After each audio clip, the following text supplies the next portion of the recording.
Oh, say, can you see by the dawn's early light what so proudly we hailed at the twilight's last gleaming, whose cross stripes and bright stars through the perilous fight o'er the ramparts we watched were so gallantly streaming, and the rockets' red glare, the bombs bursting in air, gave proof through the night that our flag was still there.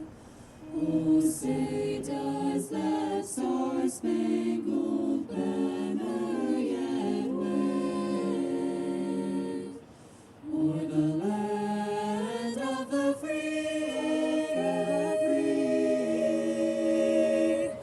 and the home of the brave, home of the brave.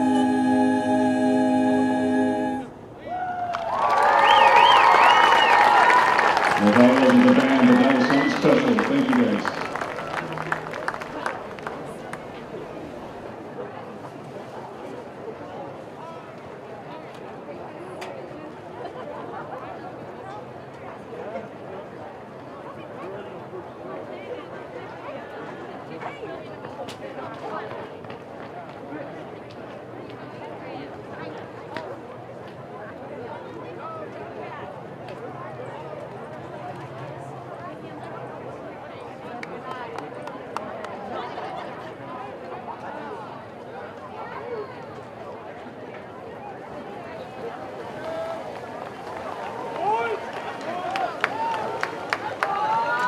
Thank you to our junior ROTC.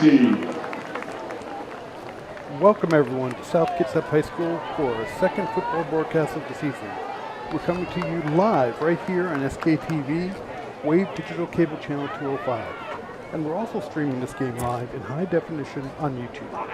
You can find a link to the game by going to the school district homepage, click on the YouTube link, and you can watch the game in HD.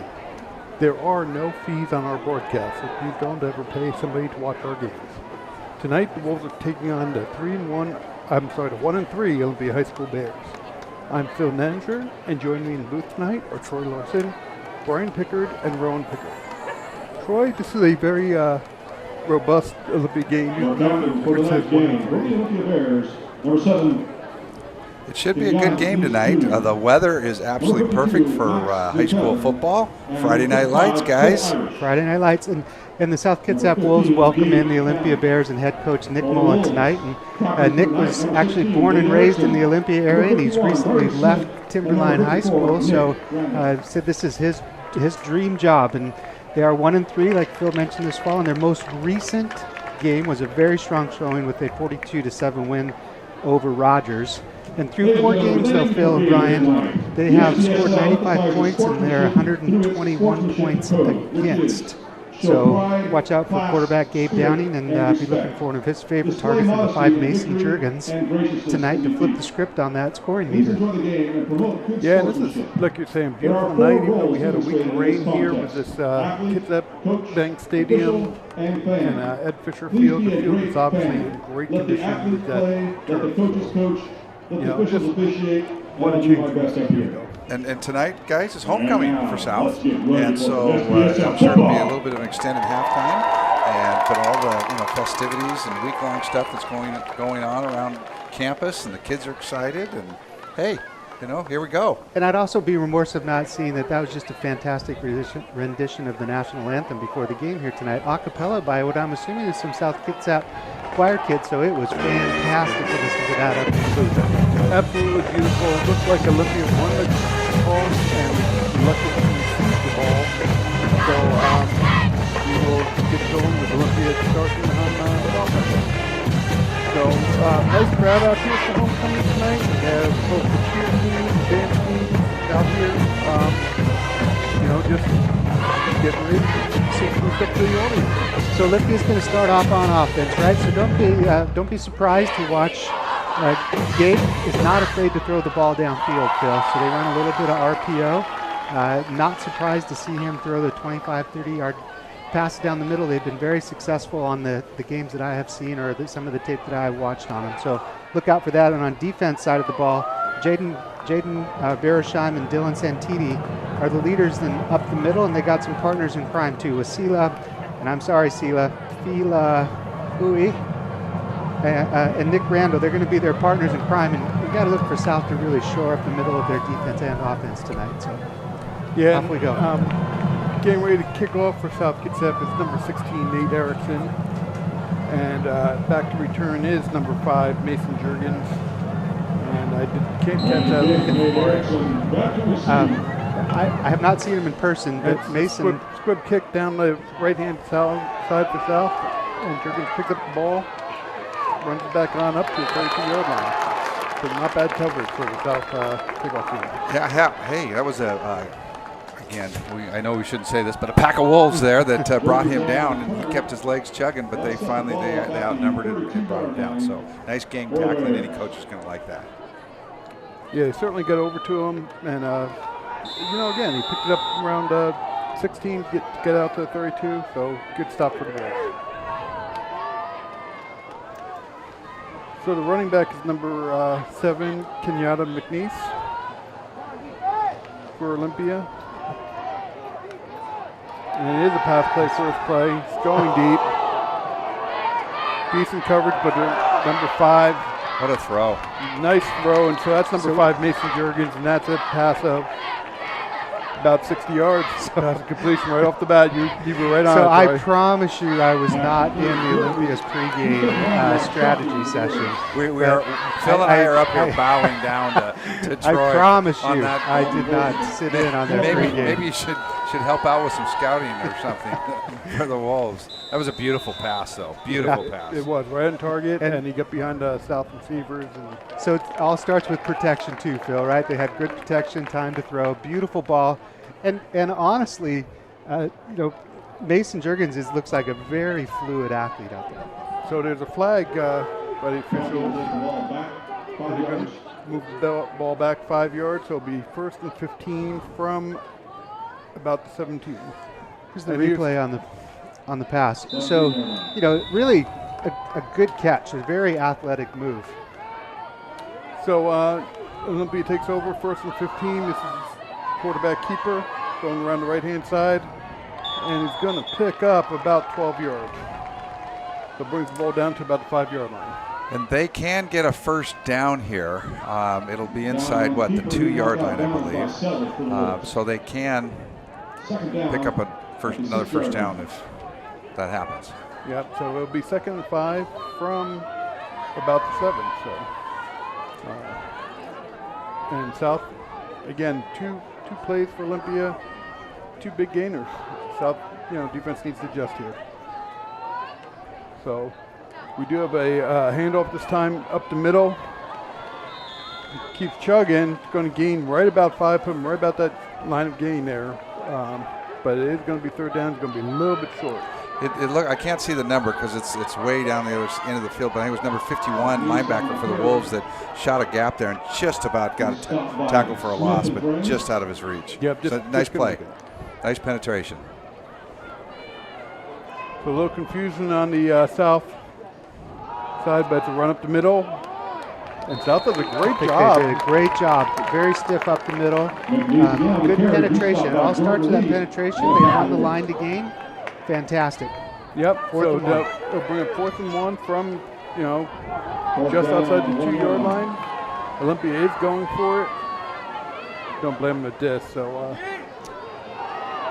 I would Olympia's got him stacked up the middle. Looks like maybe just an RPO. Here we go. Quick pass. Right off the shoulder pads. Yep. So it's an incomplete ball. So South Kitsap defense hold. Turnover on down. Number 13 for the Bears, Parker Fouts. He's just holding his head. He knew he blew an opportunity there. It's too bad, but it happens. Yep, maybe just a little bit too much heat on that. It was a quick pass, but if the Wolves take over on the 2-yard line. 2-yard line. So long field for the Wolves. Quarterbacking for the Wolves tonight is number 16, Nate Erickson. And same thing as far as stiffening up on the middle as the Wolves come out here on offense, and we'll get to their offensive line here after this play, Phil. And they come out with 3 receivers to the right, 1 to the left, which is standard formation for them. And it's going to be a run up the middle, and not much room. He's going to lose yards, but he's safety. He's tackled in the backfield, and that will be a safety for the Bears, so it's going to be South Kitsap 0 and the Bears 2. It's a baseball score. Yeah. Speaking of that, I hope you're recording the Mariner game. So that's if I'm not mistaken, that's 2 safety stops given up in 2 weeks, isn't it? Didn't we have one last week? Yeah, I think it was maybe a special teams punt out of the back of the end zone. Hey, we're only looking forward, Phil. Not looking backwards here.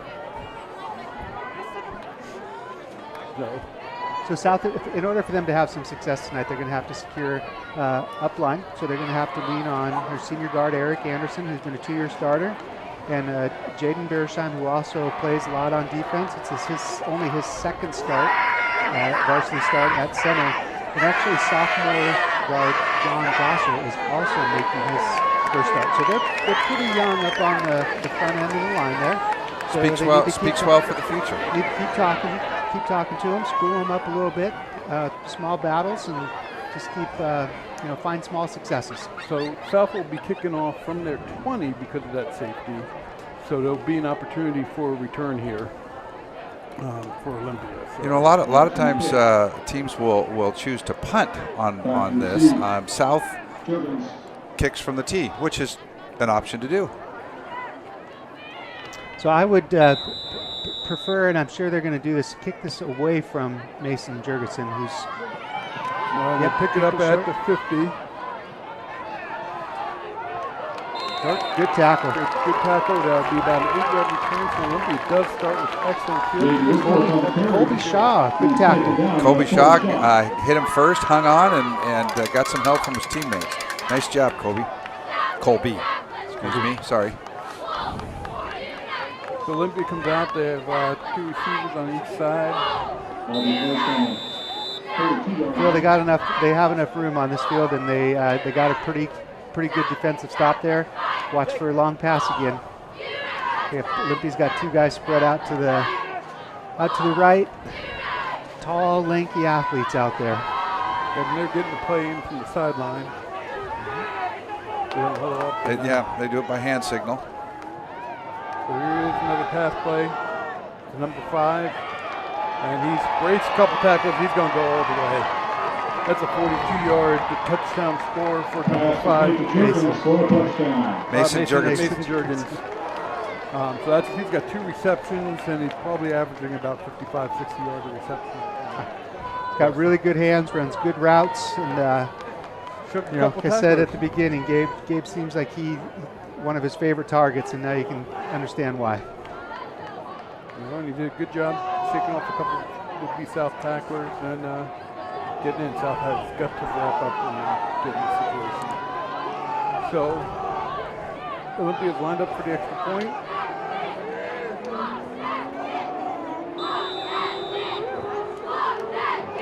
Snaps a little high, but the kick is good though. Left-footed kicker, that's good.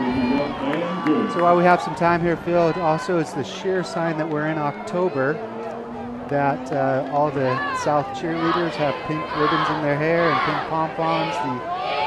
We see the Olympia team either has wraps or some sort of signifying pink on their socks, so it's Breast Cancer Awareness Month. Yeah.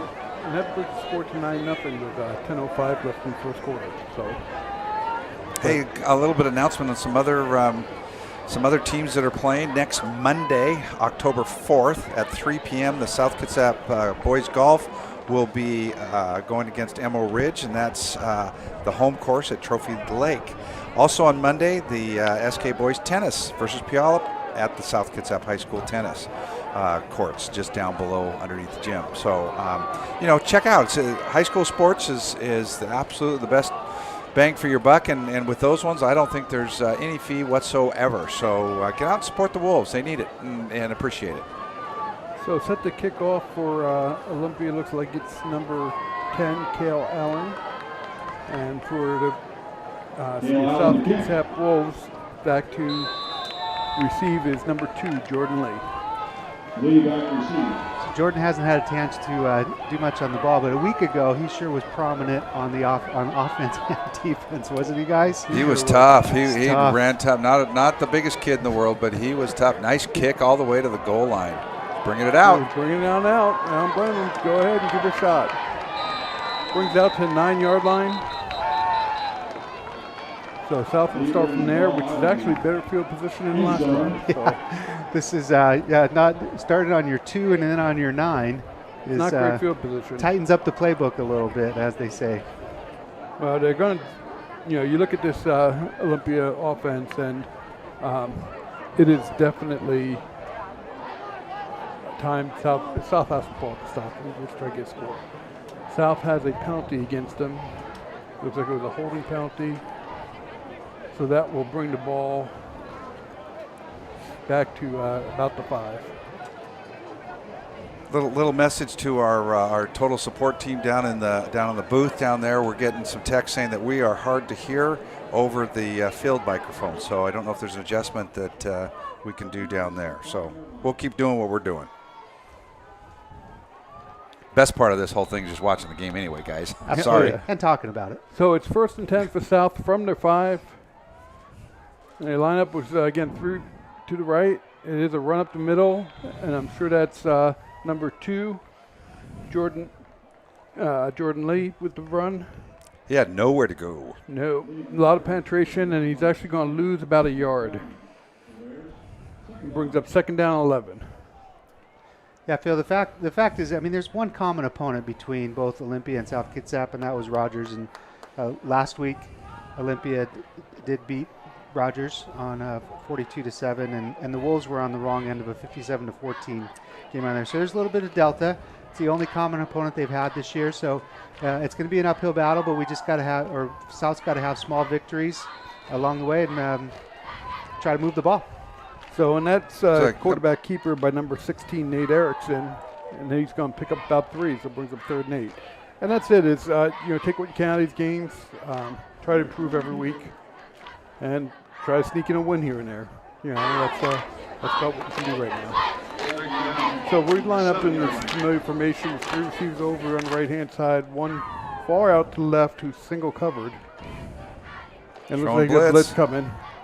And they do go out to the left, but the ball's thrown wide. Thrown way to the inside. That was a pass intended for number 7. He's pretty well covered. Give credit to that Bears corner. Yeah, no doubt. That was, you give your guy a chance, but again, you don't want to turn it over there. So South will be punting out of their end zone. We did have some issues with the snaps last week, like Troy was saying. We had one go over the head of the punter and out the end zone. So more excitement for everybody coming right here. Hopefully not. Hope it's just a good old-fashioned normal punt. Whoa, high punt, but he gets it. Olympia almost blocks it. It does affect the kick. And South will down the ball at about the 37-yard line. South Kitsap, so Olympia will start this drive from inside South territory at the 37. Yeah, and so Olympia hasn't had to run the ball a lot. They've had a couple of really long passes, but it goes for both ways. I mean, just on both of these teams, I know they try to get a lot of play action going, but play action, you have to establish the run, and that works because you're trying to create some conflict on the defensive side, whether they're going to run or pass. So, you got to establish the run on South and see if South can stop them here on defense, but it's a big part of these RPOs. So, and it's another pass play out to the right-hand side. They had a single receiver out there, gains 10 yards before he's pushed out of bounds. So not sure if it's going to give him the first down. Yep. They're going to give him the first down. So Olympia's lining up here. This time they've got the receivers over on the left-hand side. So another big athlete out there for a target as well. So Gabe looks very accurate early on here from Olympia. He's got some big targets, but he hasn't missed him a whole lot. Hitting them right between the numbers. Yeah, and they're, got to give Olympia's line credit right now. They're doing a good job protecting. He's got a lot of time out there. So now he's getting some pressure. Good job by South. And he has to keep it and tries to get him what he can up the middle. It was supposed to be pass play, and he picks up 5 yards. Give him the credit for getting away, because he had Wolves all the way around him, knocking him around and whatnot. They finally wrapped him up and brought him down. Yeah, great job by the line to get penetration on that play. Yep, both Jaden Bersham and Jordan Lee in on the tackle. So that'll bring up 2nd and 6. And they are at the Wolves' 23-yard line. Again, 3 receivers on the left-hand side, 1 to the right, shotgun formation with a single setback. And maybe look for him to go to the wide side of the field on here with all 3 receivers over there. And he was again, looking gets left. some pressure. Yep. Now he's going back to the right. And almost picked off by South Kitsap. Again, nice job by a line. Put some pressure on him, make him uncomfortable in the pocket, and make him move around. Yeah, Phil and Brian, they definitely are creating a little more conflict than they did last week in the backfield. So, and here's your replay. Yep, flushed him out of the pocket. And that was intended for Kale Allen. And South almost got a pick in there. Kale almost got that. That's Nicholas, Good effort. Nicholas Shockey on the defense. Oh, I'm sorry. I'm looking at the wrong sheet. Well, I wasn't going to say that. Well, I was you just can. It's saying- all right. Yeah, We got all right. again. We got 3rd down. We got pass up the middle. Oh, they had him. And they're going to get to the 18. That's unfortunately going to be a 1st down for the Olympia Bears. Actually, he's down to about the 14-yard line. Good shot of the crowd. We got a good number of people out rooting on the Bears. I know it's tough. They're rebuilding program and all that, and yet from what I've heard and people I've talked to, the kids are up. They're positive, and that's a good sign. You got your coaches with them in their ear, encouraging them, and it's not easy. No, and South certainly has the athletes. 1st down, going to be run up the middle, a little bit off target to the right, and that's number 7, Kenyatta McNeese for the Bears. And he's going to pick up about 2, I think. Going to bring up 2nd down 9, so they're only giving them 1. But yeah, and it's I'd love to see some of these athletes who are playing in some of these other teams come out for football. The team would be better, and the kids would be better athletes all around because of it, but The more activities these kids can be involved, whether it's athletics or anything else, all the better. Exactly. I've never ever heard a former high school athlete say, "I wish I wasn't involved." Look at that. That was a great defensive play. Great job by the Wolves. Awesome penetration, and I think it's going to be my word for the night, gentlemen. They created a lot of conflict behind the line of scrimmage, so good on them. Got them going sideways, actually, right, with some more Wolves could pursue. Yeah, that was so it's fantastic. Definitely good play there. So this is going to bring up 3rd down and 9, and they are at the just inside the 14-yard line. So, what you call here, Brian? They're spread out these athletic wide receivers out to the left, which is the wide side of the field. Think they're going to go short side? Nope, I think that it's going to roll out to the left, which is always a tough pass for a right-hander, but it's straight He's drop looking back. left. Straight drop by in cut. And that's not. I think that's number 5 again. That's That would Mason. be Mason. That was a nice Jurgens. pass. That was threading the needle because the defender was right on that Yeah, receiver. no, it's Nothing wrong there. It just was nice execution by quarterback and receiver there. Looks like Tough row. Looks like the defense was in the right position. So that's 1st and goal from the 2-yard line for Olympia. There's my rollout. And a pass. Oh, it hit the receiver. Got 2 hands on it. Should have been caught, but drop ball there works to the Wolves' advantage. So it brings up 2nd down and goal from the 2. He probably was trying to figure out where he was and keeping feet in the ground. Now with high school, it's just 1 foot. Correct me if I'm wrong, gentlemen, but I think it's just 1 foot in as long as they have possession of the ball. Correct. And the first thing the receiver has to worry about, possession. So, but that works to the Wolves' advantage, and we got 2nd down, goal from the 2. Hand off up the middle. Nice job by the interior. Number 16 slicing in for the Wolves, Nate Erickson. That's your Great quarterback. job. That's your quarterback right there. That was a nice play by. He's been in on a couple of those, been super aggressive. Nice job, Nate Erickson. Excellent job. Brings up 3rd and goal from the 2. You don't see your starting quarterback in the middle of the defensive pile very often, but I like it. So again, the quarterback's rolling out to the left-hand side. Now he's looking more to the right. He's got a nice coverage, but he's got a receiver. Touchdown, Olympia. So that's number 16, I believe. 13. 13. That's at the end of the field. We can't see. So 13, Parker Phelps. So that was just a nice play by Gabe Downing. Actually, bought himself some time, didn't panic, stayed with his head downfield, and because the Wolves were in pursuit, they had some pressure on him. They put some pressure on him. He almost throws that ball better when he's got a little pressure. Then he threw a dime. Then he threw a nice pass. Well, and honestly covered. I mean, not bad coverage by South Kitsap. No, the defensive back almost got his hand in there to knock it away. So.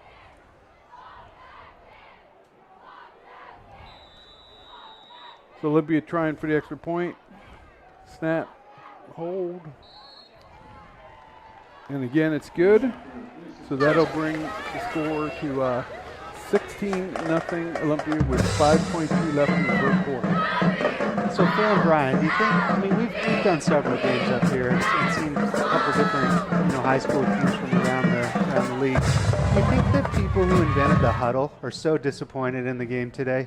So, I mean, have we seen a huddle in the last 3 games on either team? It seems so rare, and I know it's commonplace these days, but it will leave the game of football here pretty soon. I think it's just sort of the way it's evolved, and the kids get the play signaled in from the sideline. Yeah. And so it's just get up on the line. It's probably a little more efficient. Seems way more efficient, more fresh if you're, playing the game, more exciting. I get all of that, but I'm not even sure the inception of the huddle. But whoever thought of that is Mr. Huddle. Is turning over Mr. Huddle, maybe. Well, and the one thing the huddle does do for you usually is gives your big guys a chance to rest. 100%. And that's your big guys better be in good shape if you're going to run a fast offense. So. Because they're out there giving it all every play, too. So kickoff, and this is, again, going to go to Jordan Lee. And he's going to bring it out from the 5. Makes one guy miss. And brings the ball up to right about the 18-yard line. And South will, I think it's to go mark it, right to 18. That was Elijah on that return. Elijah Torres, number 21. Number 21, okay. I saw the Still 2. good job. No, I'm with you. Just got to give Elijah his props. Good run, Elijah. So, South, best field position of the game so far on their own 18. And a huddle. So thank you. And a huddle. Yeah. It's going to make a liar out of us, right? Or you. I was just saying what you guys are thinking. You don't see him very often these days. No. And that's it's just evolution of the game. Okay, there's a delay here. Everybody looking at their sideline. Here we go. So South lines up again, 3 receivers off on the right side, 1 to the left, single back in the shotgun formation. The quarterback's making sure everyone's in the right spot. Maybe changing play. And it's a snap, handoff right up the middle. Good job, good run. Nice. Look at that, carrying 3 guys on his back, and he just kept those legs a-pumping. Well, he was carrying 3, and he lost 1. Gains 13 yards gains 13 yards on the play. He's on the side hurting that hand. He peeled the glove off. Probably got hit with a helmet, and that stings. Hand stinger. Hopefully that's all it is. Trainers are checking him out and making sure. Or maybe got stepped on when they was bringing him to the ground. But that was a great run by Jordan. Yeah, he's tough. He's hurting. So South again tries to run. Running back tries to break it off to the left-hand side. That time it's number 44, Daniel Welch, and that's going to be for no gain. Not a whole lot of place to go there. He's actually going to wind up losing probably about 1.5 yards, 2 yards. So. Yep, 2nd and 12, ball on the 30-yard line. Let's say him closer to 29. They're still working on Jordan down there, so it seemed to be just his hand. So hopefully that's all it is, and maybe got stepped on or, like you said, banged his knuckles. Oh, ball thrown behind the receiver, intended for number 5, and that's Octavian Clark. And so South brings up 3rd down and 12 for South. He was open. He had them, but just a little bit behind. Yep. Actually had appropriate amount of time too, Phil. So, part of that conflict. We got to keep those guys off. It's always not just the quarterback. It always starts up front. Everybody knows that. So, good job giving him time to throw. So, again, he's got time to pass or run, and he throws it, but he gets hit as he's throwing it. And it goes into the ground, so brings up 4th down. He had some time. Yep. Line gave him some time. He rolled out, had a little more time, but just receiver couldn't quite break away from that defense. Yep, so that's going to bring up 4th and 13. South is back to punt. Really hard for some of the best athletes on the planet to roll to their left if they're right-handed and square their shoulders and throw back to the right. So that's a difficult ask for most people that try to play this game. And you got some guy breathing down your neck. Nice punt. Good I punt. agree, Phil. It checked up a little bit, though. Yeah, South has to get on it. They lost 2 yards by letting it roll around. There's sometimes letting it roll around works in favor, sometimes not. So that's about a 35-yard punt is what's going. Very nice punt, though. So. Had a little coverage, took a little bounce, and then, like you said, it kind of rolled back the other way. So you got to stop that from doing that. It's okay if you keep rolling the direction you want to go, but yeah. So I'm not sure how. This feels like Olympia's 6th or 7th possession in the first quarter, and there's still 4 minutes left. They go quick when they go. Yeah, they do throw the ball a lot, so there's a lot of stoppage of the clock. All the heads of the Olympia Bears are that far right corner of your screen. The coach is up there signaling in the play. Looks like he wants them to run, and wash your hands. That's what it looked like to me. Keep your hands clean. So here we go. It's a run play up the middle, so they get the run part right. Yeah. And that'll gain about 3 yards. I've stolen the signals. So that's number 7. Kenyatta McNeese Jr. And stopped by a bunch of Wolves. I have to say the middle of the Wolves defense right now has these last few series has been playing pretty well on stopping the run. So another run up the middle and Good another job. stop by the Wolves. Right. Maybe a yard or right at the line of scrimmage. So couple yards, but it looks like third. Awesome job by the Wolves interior. I'm going to say there's a pass coming here, guys, just because of the success that they've had with that. We're seeing Mason Juergens come back in the game. Oh no, that's number. Mason's so that's number 3. Mason is in there on the left flanker. So yep, and Logan Matthews. if I was to wager, because you can do that in the state now, but I would never. I don't believe you can do that on high school sports. sports. I might be looking at number 5 here. Got them pretty well spread, so there's a lot of one-on-one. There's a Yes, flag down. Flag down early. So hopefully this is a false start against Olympia. Maybe procedure penalty. Yep, false start. So That'll help it's the crowd noise. I think it's getting to them. Yeah. That'll help the Bears march it back, or help the Wolves marching it back 5 yards. So now it's 3rd and about 9. And I see that the Wolves are kind of staying in man-to-man. And to their credit, you guys can correct me if I'm wrong, but the Wolves have played a pretty clean game penalty-wise up until this point. You did have to say that out loud, didn't you? Yeah. So it is a pass. Looking on his right side, he's got receiver deep and open. Wide open. And that's going to be a touchdown for. That's too bad. Other than that play, the Wolves' defense really was pretty good. They were real tough up the middle, and that's too bad. So that's a 59-yard touchdown. Trying to see if there's a flag on the field because I got a lot of players spread out. Doesn't look like everyone's going to the end zone, so I'm thinking maybe we got an illegal block. Something going. They're all coming back, so I didn't see a flag go down, but well, I didn't either. But it looks. We're talking to the Wolves. No, the refs are coming together and trying to decide on the right call. Here's the indication. I think maybe. I still we don't see a don't- flag. I think they may be working on their dinner plans after the game. Well, we don't, I mean, I'm not sure any of us can see more than 10 feet, so I don't see any flags, but that doesn't mean they're not out there. So, Truth hurts, doesn't it, Bill? yeah, oh yeah. Well, it looks like it's coming back. So, penalty's going to bring the touchdown back. I'm not sure what the penalty is yet. We haven't seen that call. So, should be a repeated third down. I'm not sure how much it's going to cost Olympia because I don't know what the call is. Legal procedure, man downfield. Man Not sure what it downfield, was. maybe?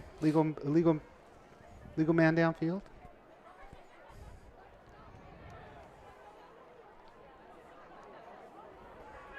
Not sure, Well, but it's it's gonna going to be- be November here pretty quick. So that's going to bring up third down and should bring up 3rd and 15, pretty much, or 14. Yeah, no, it's a 10-yarder, 15-yarder. Something happened.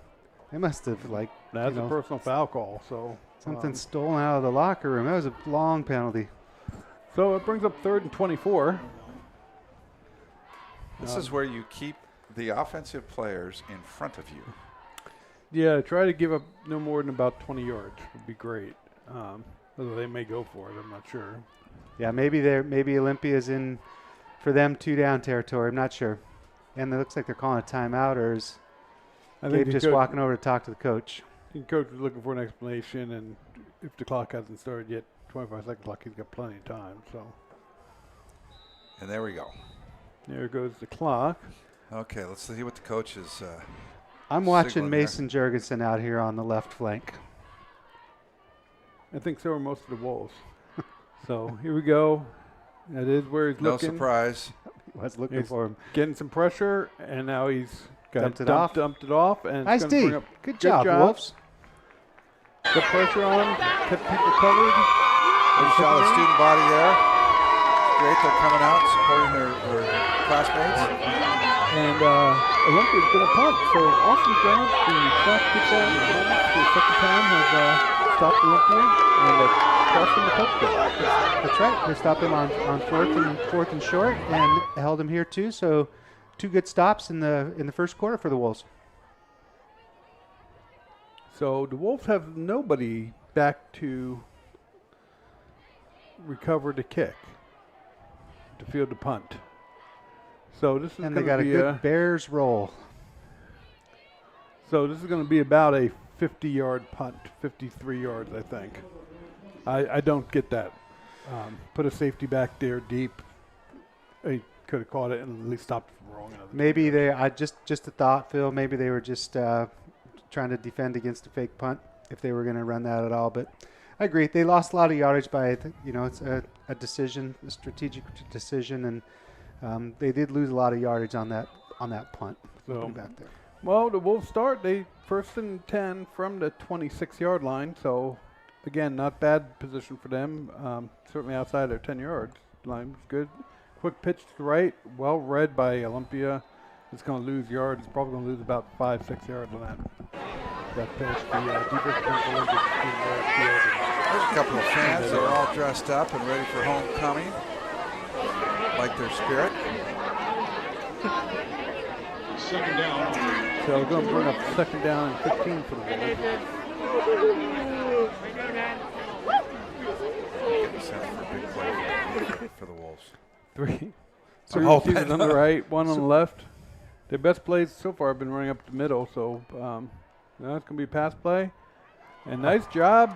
Nice Caught. pass. Way to stand in there. He took quarterback Erickson took a shot, but he stood in there and delivered the ball, and nice catch. So Brian, just a strike over the middle, right off of the back foot, fired it, ball, and an excellent catch. He was also well covered. So fantastic play by the Wolves. First down. And that was Nope. caught Third by- and about 1. caught by Bryden Schofield on that play. So 3rd and 1 for the Wolves.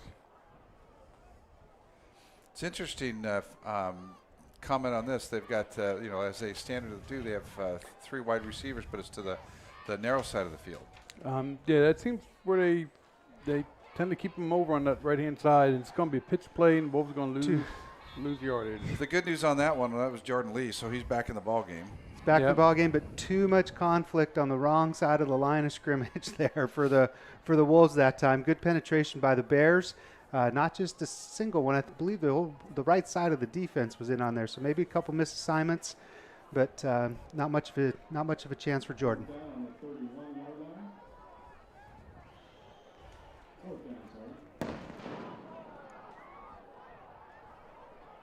Well, was that the Wolf Cannon, or I guess so. we're going to score.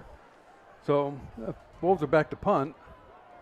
That was not the cannon, so I'm not sure what that was. But the officials, I believe that's the end of the first quarter, and Olympia is up 16-0. So, what do you guys think? Kind of what we thought. It's going to be a tough game. So Olympia has a very high-powered offense, Phil. I mean, they've stopped themselves a couple times, right? They've had some big penalties, got themselves into some long third down situations. On the positive, the Wolves have stopped them twice in the first quarter, but they need to get them off the field and stop some of their long plays. That way, South Kitsap put their receivers behind them a couple times. And those long plays where they're second and long and third and long have really stalled the Wolves' defense. That and, honestly, we need to get our offense moving. All credit to Olympia's defense. They're playing a good game, but we need to get some drives going. South needs to score some points. I think you get across, anywhere near the 50-yard line, you're in 4-down territory. Well, and it's a fair point, too. They've not exactly started with great field position tonight. I know that the first two possessions were on 2 and 9, so that's a few. Yep, so it's Wolves are back to punt. Pretty good snap. Nice high punt. Hopefully bounces in Wolves' favor. It's down at the 38-yard line. So about 33, 34 yards on that punt. Last week, I brought up the question as far as some of the players have a W on their helmets, the Wolves. And we found out that a W is earned when they achieve the annual tradition Wolf Run standard. So for different position players, it's different amount of time to run a certain distance. A gold W is for a 4-year South Kitsap football player who achieves the Wolf Run standards. There are 2 of those players, Colby Shaw and Owen Smith. So there you go. Now we know what the W on the helmets mean. Great. Good researching, Brian. So it's going to be swing pass out to the right side for Olympia. Great job by number 16, the Wolves, to turn them in. That's our quarterback, Nate Erickson. On offense. On offense. Good job turning the receiver in to where he gets some help, then holds it down to an 8-yard gain.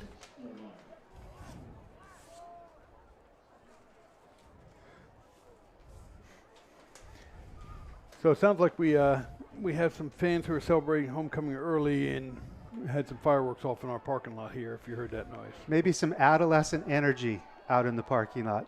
Quick slant pass up the middle. That's to number 5, again, Mason Juergens, and that's going to be for about 30 yards. So that's going to bring the ball down to the south 33-yard line. And it'll be So, Phil, that's really hard to defend there. That ball's coming out quick. And Gabe Downey, quarterback of the Bears, they clearly practiced that particular play a lot. He has hit Mason Juergens over the middle several times, and it's all timing with him as well. So they're going to go back to the pass play. They've been having success. Wow. Nice, actually good coverage, but that's caught by number 9, Connor Johnson. Ball's thrown, right out in front of him where it had to be, and coverage was trailing, but right there. Just good ball placement. Hard to knock the defense on there, Phil. He was with him. Just a really good catch, but I think it was Nick Shockey on the coverage. Looked like he was in good position, just got outreached a little bit. Those receivers using their basketball skills and screening the defender out. So this time, quarterback keeps the ball on 1st and goal from the 3, and he's going to get down to maybe a 2. So that's Gabe Downing with about a 1-yard run. Very similar to what you do in basketball, boxing out, and they get the receivers get their bodies in front, so they get their hands out, and that quarterback just drops it off to him. He's got a nice, accurate throw. Yep. So the brings Bears, up 2nd goal. It's incomplete. so the Bears have been down here a couple times tonight, Phil, and they've had problems actually punching it in on the ground against the Wolves up the middle. So I expect this. What is we got 3rd and 3 up there? Yeah, 3rd and goal from. Looks like right about 2.5. Looks like they're kind of splitting that 5-yard marker, doesn't it, Troy? I wouldn't be surprised to see a little fake run up the middle here and a slant right across the middle to one of these receivers. Yep, exactly what you got, and that's complete to number 13, Parker Phelps, for a touchdown. Guru Troy over here. There you go. Downing's pass complete to Phelps for a Bears touchdown. Well-timed play by the Bears. Yep, so the Olympia starts off where they kind of finished, scoring on their first drive here in the 2nd quarter.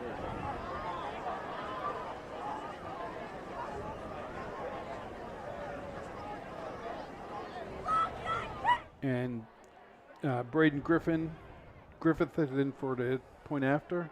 Okay, Phil, we need you to break down the PAT here. The snap, the hold. Blocked by South. Block. So great job by South Kitsap. Not sure who got that, but that was nicely done, Wolves. See, you springboard off of a little positive right there. There you go. So good job blocking that, costing Olympia a point. So 9:50 left in the 2nd quarter. It's 22-0 to the Olympia Bears, but hopefully the Wolves can build on that block. So we got some other games and teams and whatnot coming up next week. I already gave you the boys golf and tennis. We also have the South Kitsap football C team. They're traveling down to Olympia on Monday. They have a 2:45 kickoff against the Olympia Bears C team. And what I've heard, the C team's doing pretty good. Haven't heard everything, but pretty good. And then on Tuesday, a whole bunch of games and activities. I'll just give you a couple right now. On Tuesday at 3 p.m., the South Kitsap girls golf is at Rogers. And at 3 p.m., the boys golf is against Rogers here at Trophy Lake, which is the home course for the Wolves. So again, South is ready to receive. Is Braden gets set to kick off. Nice Gonna kick. Kick it up, get it at about the 7. And pulls on up to about the 17-yard line. So that's number 21. Elijah Torres again on the run. Number 2, Nick Thompson for the Bears had a nice pursuit and brought him down. A nice open field tackle.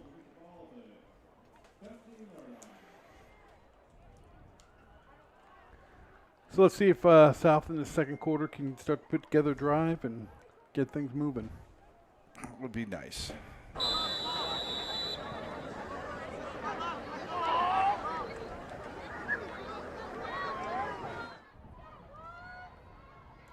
So it's 3 receivers to the right.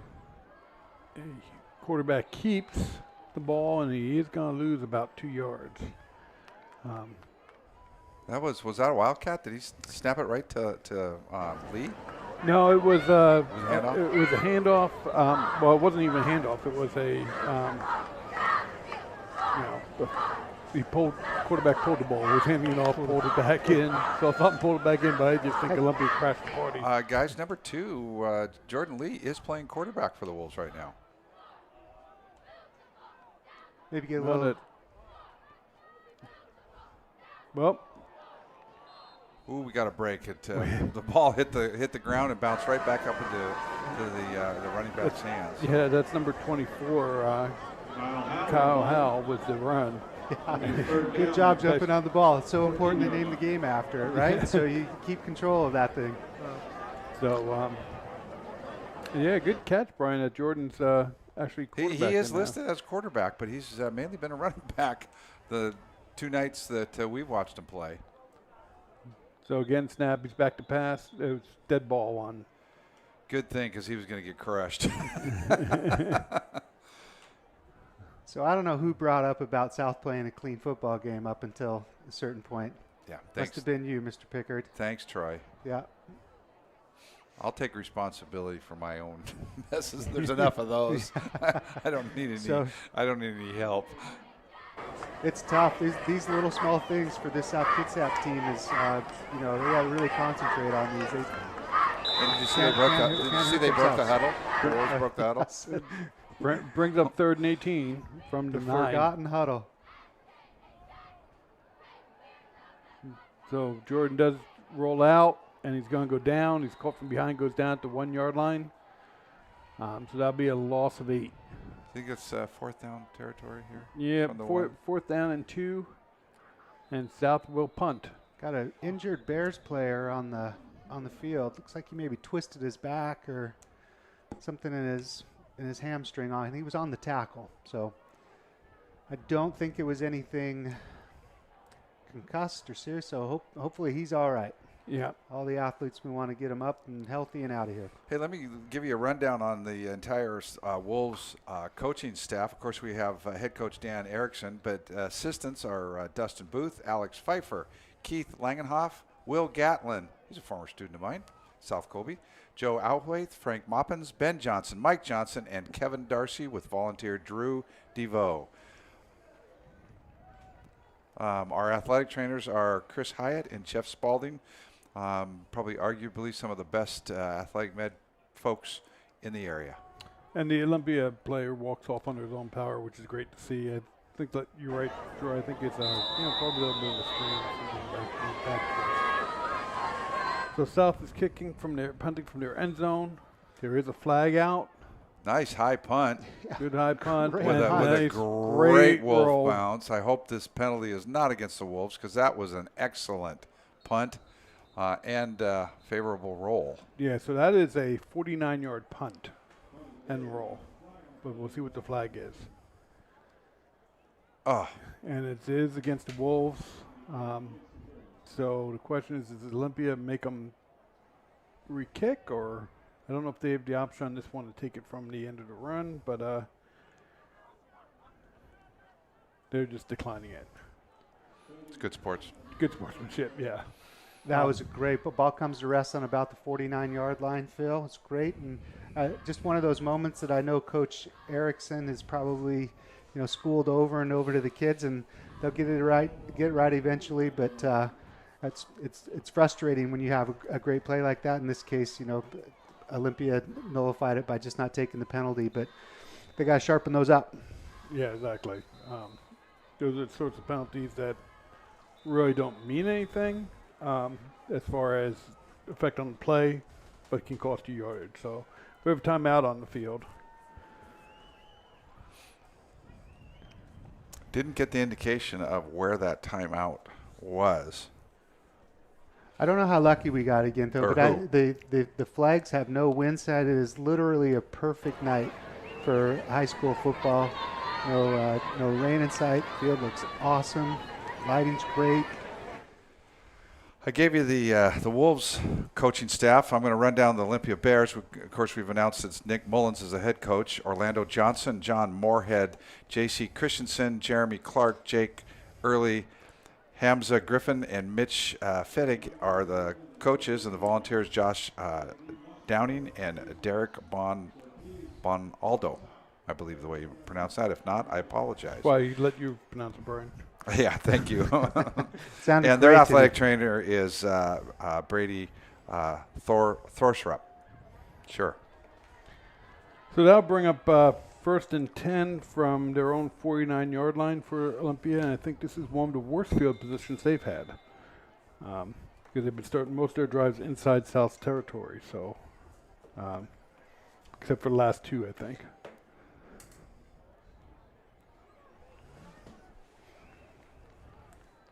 So there's pass play, short out to the left-hand side.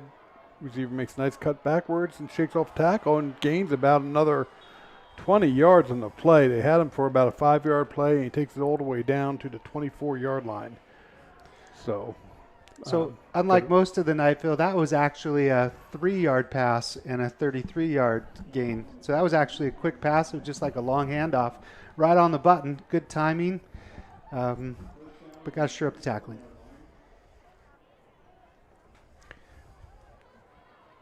So Olympia was 3 receivers on the right-hand side of the field, 1 to the left, another pass play coming out, short pass to the left-hand side, and he drops. I don't know if that's going to be, I think that's a catch and a fumble. So that'll bring up 2nd down and 7 yards to go. He fumbled it backwards, a couple yards out of bounds. So almost a huge break.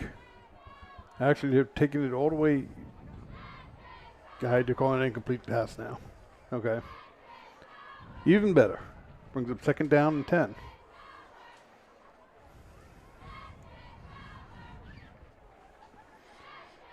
Second 10, they've been stalling them down here. The Bears have been stalling a little bit when they get close. I know they've punched it through a significant amount of times tonight already, but the long plays are the ones that have hurt the Wolves. So see if they can bow their neck here a little bit. Looks like it's 2nd down, and they're going to call it 9. They moving the ball, Phil? I don't know. There's an official timeout in the field. They held it up, so I think they are calling it a reception and the fumble backwards out of bounds now. So it's 2nd and 9 instead of 2nd and 10. It's right about 1 yard. So long deep throw to an open receiver, but he throws a little bit too far and out of bounds, and that was intended for the 5. Mason Juergens again, but just a little bit too far. But he was open. I'm not sure what just ran out of room. Okay. What South is doing here. The guys burnt you a few times. Stay behind him. Keep him in front of you.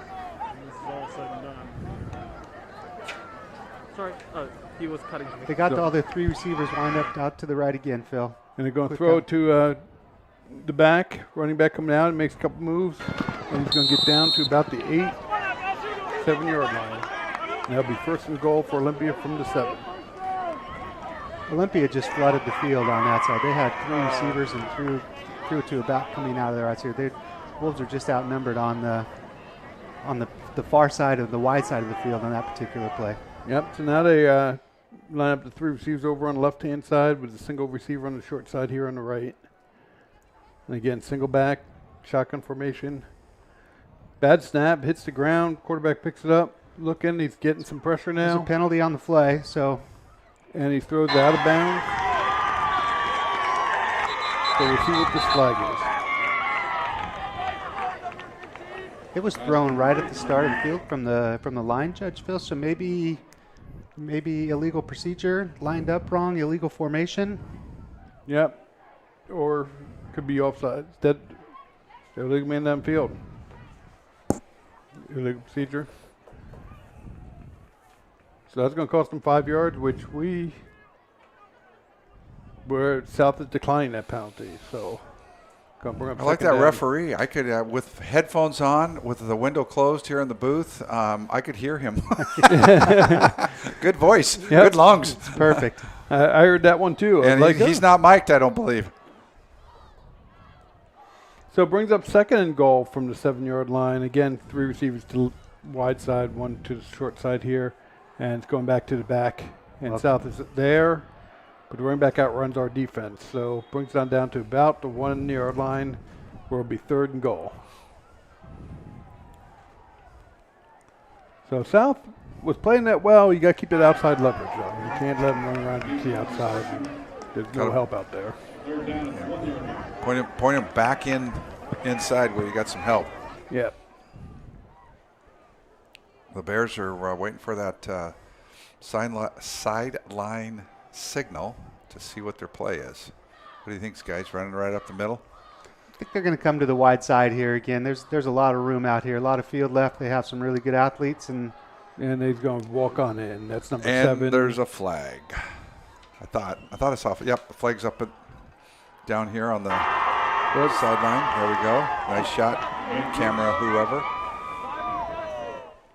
And we have a illegal procedure. Well, that pushes them back a little bit. That'll help the Wolves. Yeah.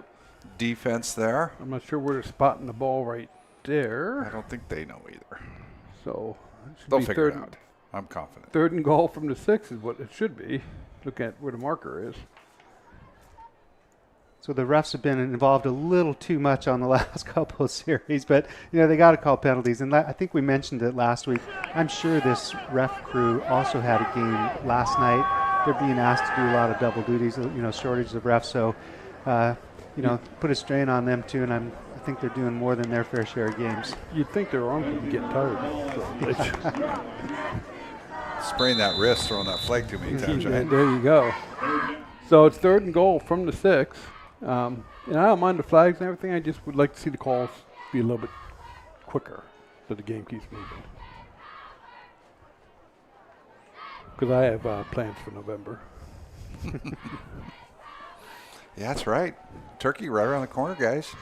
Come on up. So here we go. Is pass play. Quarterback's rolling out to the right. Open receiver. Touchdown. Olympia. And that's number 5 again. Mason Jurgens. They're just having a tough time. He is just one good receiver, and the quarterback for the Bears puts it on the money almost all the time. Yeah. And kind of scary thing for the future is they're both juniors. Wow. So they got another year playing together.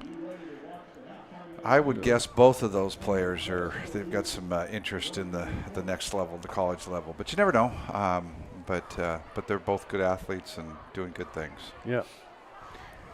So Olympia lined up for the extra point here. Good snap, hold, and the kick is up and good. I thought they were going to get that one too. Almost got close. it. Dive for the toe. They might have had it. So 6:14 left in the second quarter, and it is 29-0 Olympia. So, South, again, we knew this was going to be a tough game for them based on scores and everything. You give it to them that they're out there still playing, still trying some different things with some different kids in different positions, and see what they can do for the future. Hey, I got a second here. I'll give a few more. I still got a bunch of different sport teams playing next week. Next Tuesday, the 5th at 3:30, the boys tennis is going up against Bellarmine down at Bellarmine High School. It's a 2:15 start. The girls are at 4 o'clock. The SKHS team girls soccer versus Curtis. That game's being played at Marcus Whitman Middle School here in Port Orchard. And at 5:15, the JV girls soccer is versus Curtis, and they are here at South Kitsap High School, Kitsap Bank Stadium. So I still got some more, but I'll catch up with those in just a bit. All right, and we're getting ready for the kickoff. Back for South Kitsap against number 21, Elijah Torres. And he's going to get the ball. He's going to get another chance to return. Again, getting the ball right about the 9-yard line. A little stutter step. Baker's out to the sideline. Brings the ball up to the 29-yard line. So a nice 20-yard return. So positive field position for South for the first time, it seems like, in this first half. So let's see if they can move the ball a little bit. Yeah, I'd like to see him, try some different things. If what you want to do isn't working, sometimes you got to go to second plan. So we do have Nate Erickson back in at quarterback. I wonder if he had something need to be taped up, or just give him a time to clear his head a little bit and get back at it here. Let's wish him well. So we do have a run up the middle. Again, this is Jordan Lee. And he's going to get to line of scrimmage and maybe so I think half a yard Jordan's more. Looks like Jordan might be struggling with that hand still a little bit. I think that ball might have popped out as soon as he hit the ground there. So we're going to bring up second down 10.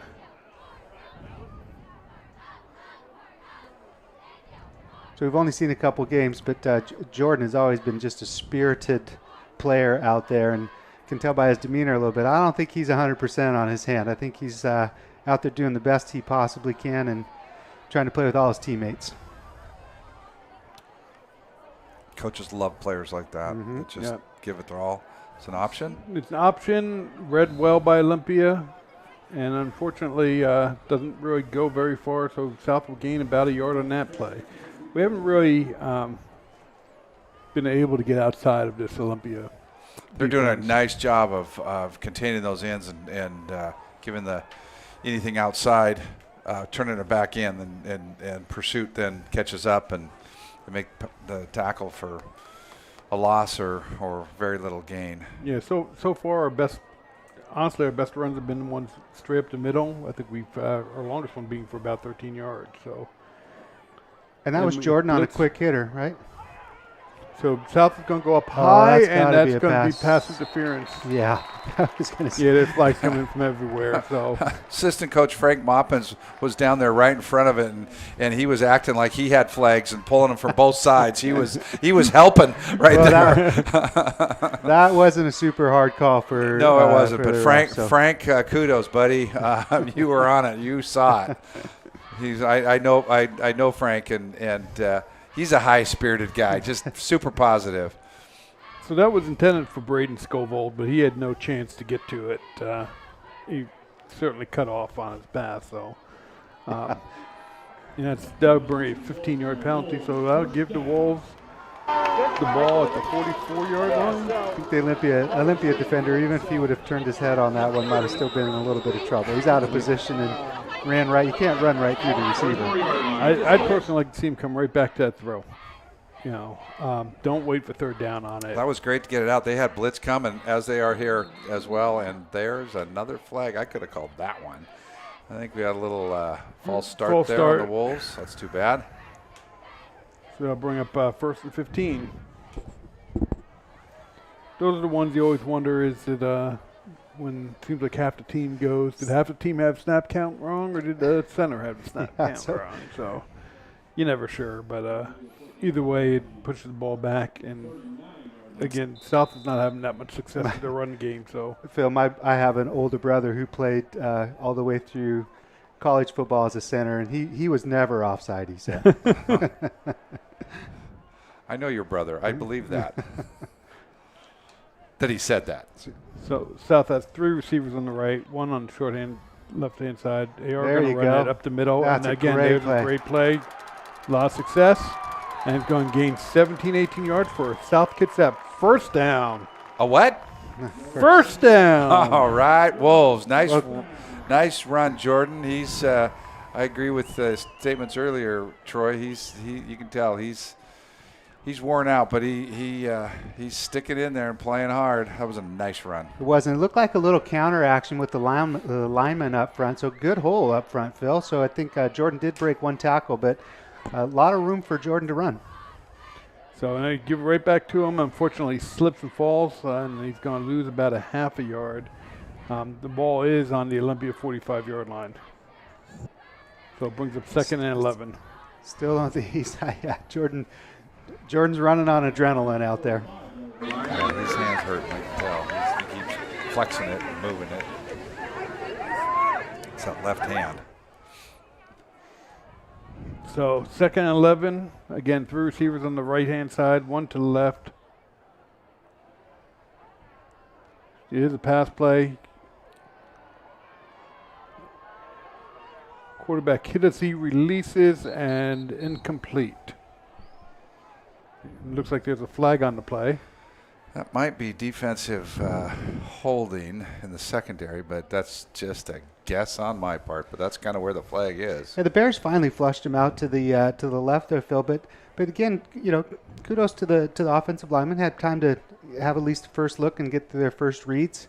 I couldn't see if there was just great coverage downfield, or maybe they were holding everybody. So I'm not sure what's Nate. Kudos to Nate Erickson. He held on to that ball as long as he could, and he got it off, and he got popped right after he threw it. Legal hit. Nothing bad about the Bears or anything like that, but that's sometimes hard to stand in there and take that. And here comes the call. So it is holding against the Bears, so South will take that, and that'll be a 10-yard penalty. So Brian finally got one right. I did. Yeah, Where's there's the certificate? There's a whole bunch of tallies under Troy's name, several under Phil's, and that's the first one under mine.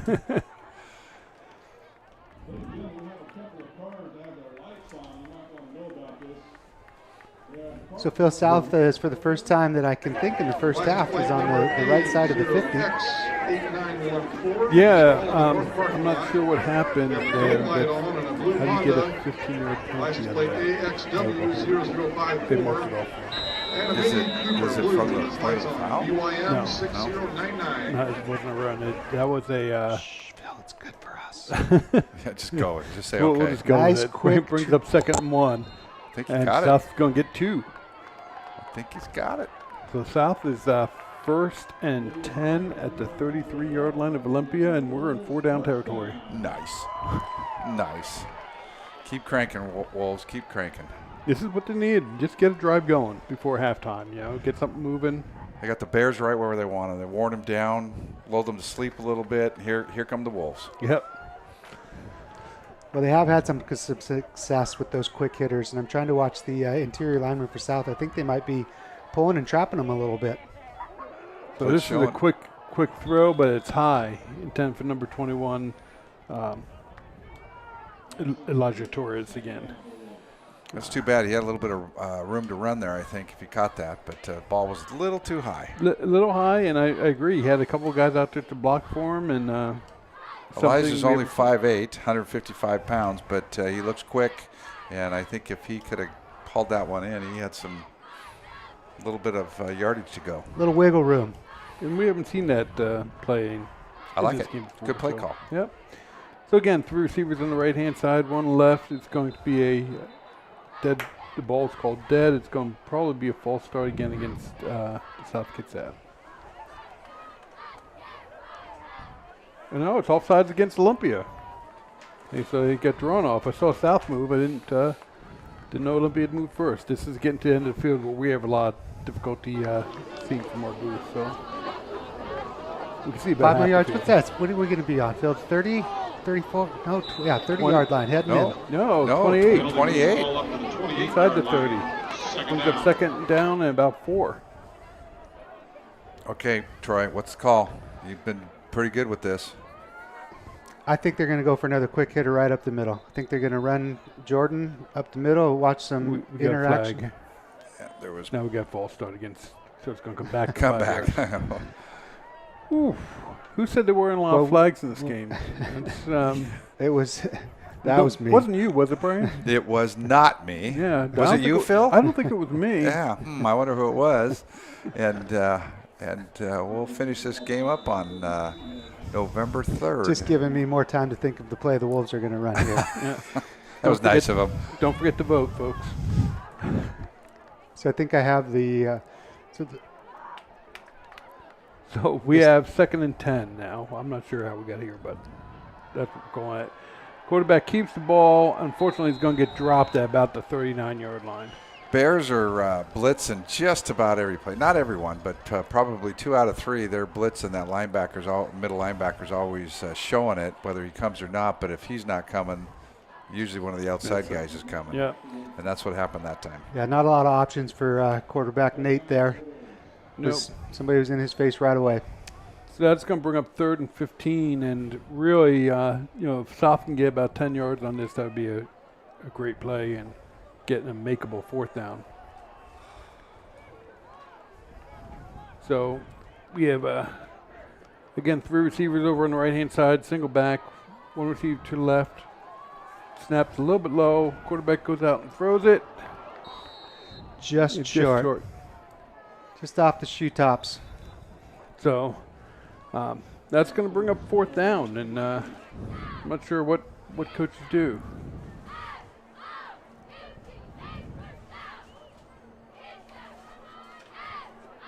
Well, Phil, I don't see. There's a minute 24 in the second quarter, so we got a minute 24 to half. I don't know if Coach Erickson's going to choose to the advantage of kicking on the short field here. Go for I it. think they're going to go for it, and at this juncture of the game and into the season. Nate's coming out with the call, so he'll let his teammates in the huddle know. Yeah, there they are. So there was a flag on that play, but Olympia declined the penalty, so it brings up 4th down. 4th and about 15. Yep. Come on, Wolves, you can do this. Here comes a free runner. And it's going to be picked off At the 1 yard at the line. 1 yard line. So honestly, just as good as a punt. The Olympia receiver, if he had been thinking, probably would have knocked it down. And Yeah, that's I'm sure coaches will be talking to him about comes that. a replay. So he just knocked that down, and then he really is not contacted. And actually, I hate to say it, but I think if South was contacted to the end zone. Yeah, it's one of those hard things. You harp on the kids all the time to catch the ball, get the ball, go after the ball, keep the ball, but Stick fourth down. Stick around at halftime. I know that there's going to be some coverage, and just had a shot of some of the golf carts all decorated up with some of the court, homecoming court, and it's always fun for the kids, and a lot of fun things coming on at halftime. So don't go anywhere just because our wonderful voices are off. There'll be some nice stuff to listen and watch. Okay, so they start, and they're going deep. Olympia goes deep right away, but overthrows number 13 on that play. So that's Parker Phelps again. He's had a couple scores, I think, so far this game. But South has to be careful because obviously, you know, there is some time left. There's timeouts left. There's 1:07 left on the clock. And Olympia's proven that they can score in a hurry tonight. So a couple of long pass plays and quick strikes doesn't seem to be their problem. Yep, and here's another quick strike. This one's complete, inbounds, and it's going to gain about 6 yards, 7 yards. Guess who was in on that tackle, gentlemen? Jordan Lee tackling Number two, Jordan Lee, and he was hanging on for dear life with both hands, including the one hand that's pretty sore, I think. Brings up 3rd and 3, and another pass play coming up. Quarterback rolls out to the right. He's got wide open receiver, steps out of bounds. He was wide open, out of bounds. Too many lines on the field over there. I think a little confusion there. So Wolves will take it though. They need some help. I think he was behind the Wolves bench when he caught it. That was over by the long jump pit. So Olympia will punt, and South is actually going to put somebody back to receive it. So and it's number 2, Mr. Jordan Lee. Let's go for a nice little return here. We got 40 seconds on the clock. We get some points out of that. Wouldn't that be nice going into halftime? Yep. If you can keep it in Olympia territory, maybe gain 10, 15 yards on it, that'd be enough that we can get something towards the end zone. Well, we also know in order for Jordan to get a chance, they do have to snap it. Hang on, there's a flag. There is a flag on the play, and I think that's going to be against Olympia. I think that's illegal substitution, maybe, or delay game. Yeah. So in order to pull this off, I mean, you do have to snap it, you do have to catch it, and you do have to kick it. So there's always opportunity for a turnover here for the Wolves. Yep, I think I would have kind of gone for it. It's a bad kick. And we do get the ball on the run, and South is going to have the ball at the 21-yard line. So great return by Jordan. And he timed that really nice. He let it bounce, but you could see him kind of alternating, slowing, and speeding up his steps so he could catch it on the bounce because it really bounced high, and he caught it full speed and went right up the sideline. Nice play. Nice play. He's a ball player, isn't he? Oh, yeah. He's only a sophomore, guys. Yeah. So, I don't personally know him, but he seems like he would just be a joy to sit down and talk to. He's a gamer. He's ready to go. Like we've stated, not the biggest kid out there, going straight at anybody and everybody. So they do hand it off to him. First down and 10 run on 35 on the 20, brings it in about 3 yards. Timeout should be called by South Kitsap. I do get with 26 seconds left. I'm not sure why we're not getting timeouts called a little bit quicker than that, to be honest with you, Brian. Where's the ball on, Phil? 20-yard line? It's inside. It's down at the almost at the 16. So the Wolves, I'm not sure. Does Wolves have one timeout left? Yes. That button. So the Wolves have one timeout left. So I'm sure Coach Erickson is going over a couple different options with with the combatants on the field, the players, and maybe they can get 2 or 3 plays at this. What down is it? Second down, so second, third, and fourth. I'm sure they're in 4-down territory. I'd like to see him throw that little screen pass on the flat that we said we haven't seen that yet. I think that was a viable play. The ball was just thrown over the receiver's head a little bit, but it was well set up and well executed here. I think we could get something out of that.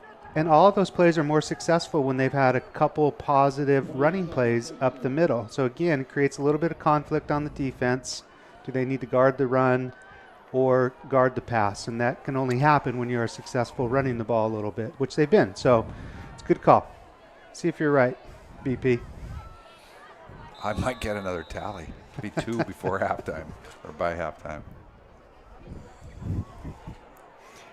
So it's Jordan Lee going. He had a wide open receiver. Had an open receiver in the end zone. Missed him, but it's hard when you're being chased like that. Oh, Again, absolutely. I couldn't do it. And Jordan, unfortunately, is down. Is it Jordan? I believe so. I think he took the snap, playing quarterback there for that play. So we'll bring up 3rd and 7 with about 22 seconds left, but let's hope Jordan's okay. It's the more important thing we got going on right now. Still might be his hand or his arm or shoulder, but he was holding before.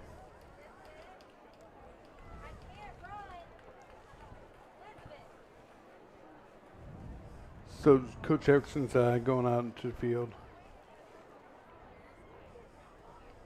So main concern is his health right now on secondary. There's 22 seconds left in the half, and that was one play. So I think we still have, this will be third down, still in 2-down territory for the Wolves to carry some momentum into their homecoming half here.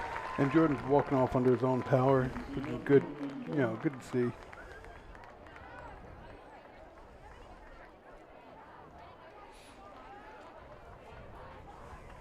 And I don't know if. And the student section is giving Jordan a nice rousing, not only hand, but a lot of "We Love Jordan" going on out there. So Nice chant, huh? yeah. Shows us the support and the love. Well, we've got 22 seconds. That's plenty of time for a couple of plays. Let's make it count. He has 3 receivers on the right, 1 on the left on the short side here. And a big rush, and off to the running back who just needs to run up the middle. Good job. And that should time out, but should stop the clock to move the chains anyway. Then get a timeout, and then with 10 seconds left, hopefully get at least a couple plays for the end zone. Number 24, Kyle Howe on that reception. It's a nice little play. Another sophomore for the Wolves. A lot of youngsters, a lot of younger underclassmen playing for the Wolves and getting meaningful time and experience. Good stuff for the future. Yep, so 1st and goal for the Wolves. From right inside the 10. And again, probably enough time for 2 plays. You might get 3 off, but again, looking for passes into the end zone at this point.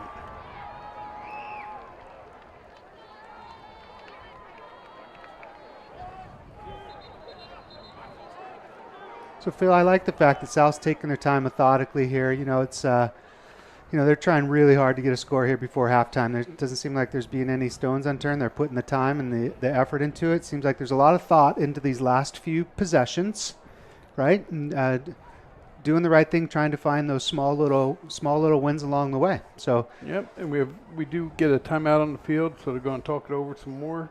I think that one was called by Olympia. The head referee came over and put 2 more seconds on the clock, which of course helps South. Sometimes it's nice that they're able to watch that and get it accurate on the field, and then they just shout up here to the booth to get that changed. That's not our department, though, thank goodness. Yeah, so they usually keep time on the field for the official time, and they have somebody with a radio on the field that's supposed to go up to the booth. Because I think how they used to, at least that's how they used to relay it, but I think with this ref, he doesn't need any radio. He can shout it from the Olympia sideline, I think. So we bring up 1st and goal. We really spread out over here on the left side. Doesn't show it on the monitor, but we've got a receiver that's way out wide. Yep, and that's where we're going. It's left-hand side, and it's way short. And you know who threw that ball, gentlemen? Yep, I was going to say that. Jordan threw that ball, so he's back in the field. So another nice thing about this drive, we still need to get some, or South still needs to score some points here. But I didn't mark on the clock, but South has controlled the ball for a significant amount of time on this drive. There was, 5-6 minutes left until half when they received the ball? I don't recall that, but they have had it. There was about 1 minute left, I believe, when they got the ball. It just seems that long. Because Olympia had it and then was just over a minute and then punted. It's just been Jordan 25 Jordan minutes. Lee is back receiving the snap. Olympia's showing blitz, and here they come. He's got some time. Right. Oh, and he slips down. That'll be unless South has a timeout, which I don't think they do, that'll be the end of the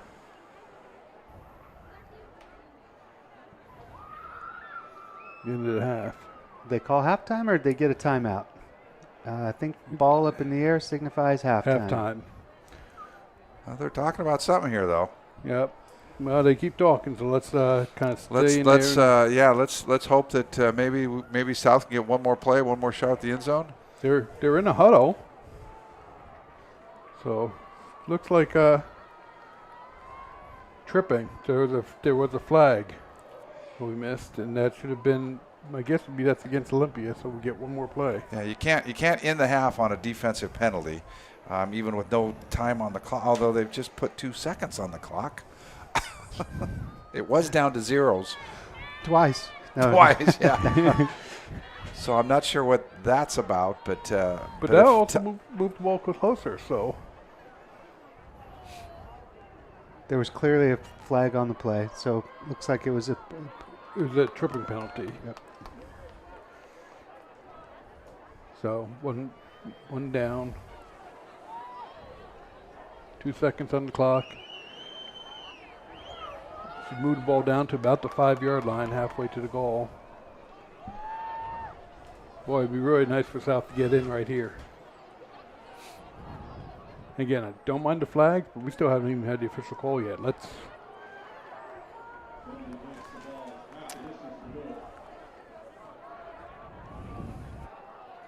I'm less concerned about the official call and more concerned about them snapping the ball and get this going, get it into the end zone. Exactly.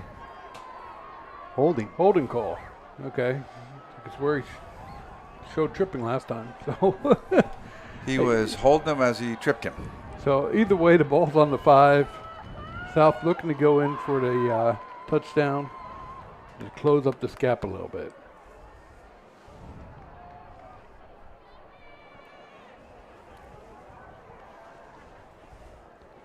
Well, I guess they got it. I guess it doesn't matter if they run or pass. They have both options here because they're only going to have one more play, right, Phil? So there's no worry about the time, stopping the clock after this.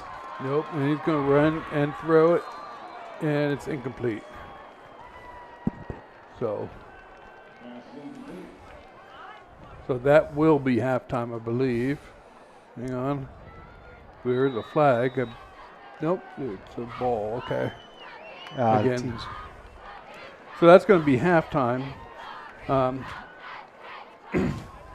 of a one-sided game to start with. South had a nice drive there right at the end. And, score is 29-0. Going to halftime, we're going to have a little bit of an extended halftime because it is homecoming night here at South Kitsap. And for halftime this evening, we're showing South Kitsap's marching band, followed by videos produced by SK high school students. Enjoy this extended halftime, and we'll be back soon to the second half.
For our halftime entertainment this evening, we're going to start off by hearing the South Kitsap Marching Band and watching them.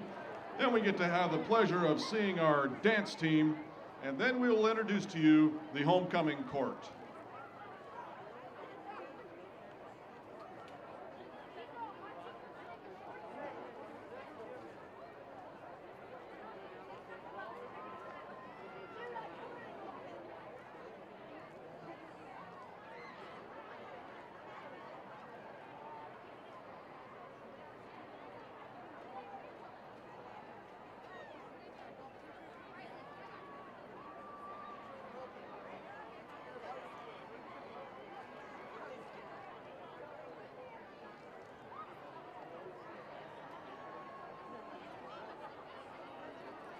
Ladies and gentlemen, for your halftime entertainment, under the direction of the SKHS drum majors, Nicholas Savanal and Emily Gay, tonight the band will be performing the first song from their 2021 show, Alt, which features songs from alternative bands.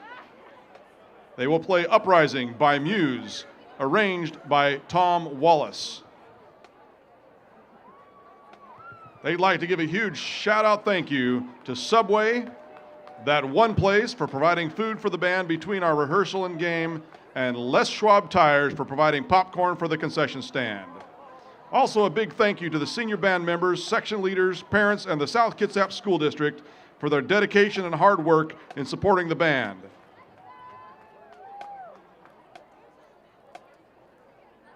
Now, here they are. Welcome to the field, your South Kitsap Marching Band.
your South Kitsap marching band.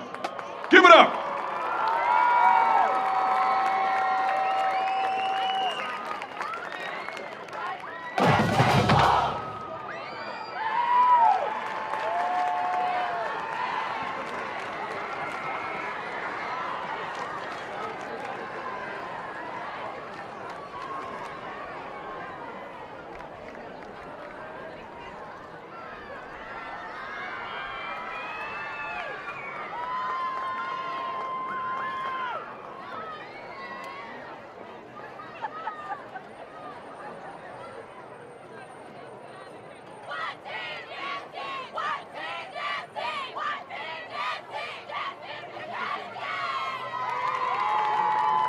All right, ladies and gentlemen, we have our South Kitsap dance team.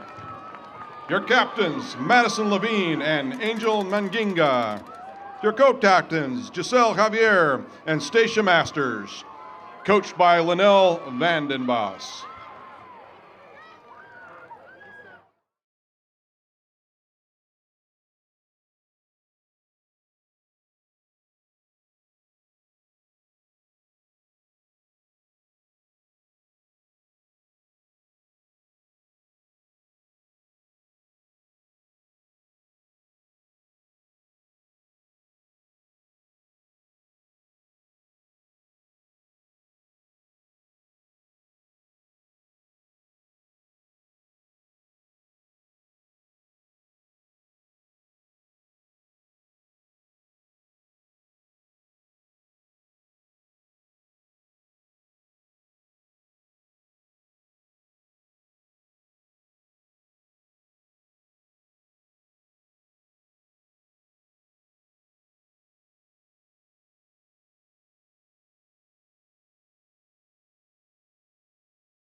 South Kitsap dance team, give it up.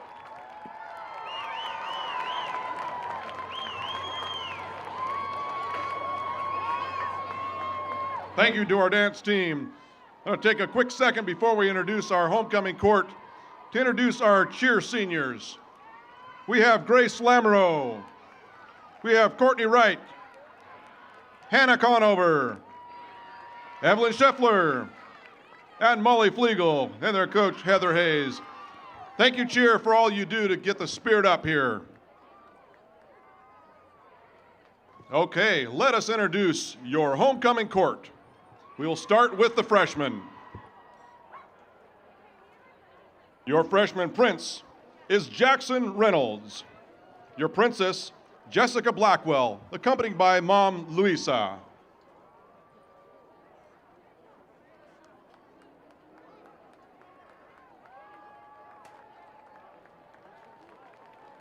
Your sophomore court, Prince Kai Wilson would like to thank his mom and dad, Jeff and Heather, and Kiki. Your princess, Nicole Lauterbach, her mom and dad, Toma and Lyndon, and sister, Marilyn, the sophomore court. Your junior court, Prince Preston Collins. I'd like to thank mom and dad, Aaron and Chris, grandma and grandpa, Jan and Wayne. And Princess Kennedy Simpson, dad and stepmom and grandparents. And now your senior princes and princesses. We'll start off with Ethan Dickerson. He has his mom and dad, Brooke and Jason, and sisters Lauren and Rowan. He is escorting Princess Ashton Martin, her mom, Sarah. Next up, we have Dylan Ruth. He would like to thank his mom and dad, Ruth and Mark. And Princess Nicole Agnes would like to thank her dad for everything and for always being there for her. Next up is Prince Colin Cox. He'd like to thank Tyra Banks, Marilyn Monroe, and Charlie D'Amelio. Princess Regina Obnial. Mom and Dad Evelyn and Florencio, and brother Joseph. Next up, we have Prince Cameron Kelly. He's escorting Princess Rosemary Hughes. Like to thank Dad, Mom Jen and Chloe, brother William, sister Ronan, and a boyfriend Chris. Next, Carson Collins. Prince Carson would like to thank Mom and Dad, Aaron and Chris, Grandma and Grandpa Jan and Wayne. He's escorting Princess Fiona Nahara, Mom Shay and Dad Phil. Then we have Angela Barquez. We'd like to thank Adam Richmond and Amy Adams. And Princess Sarah Hoyt, Mom and Dad, Alofa and Lee, sister Abby.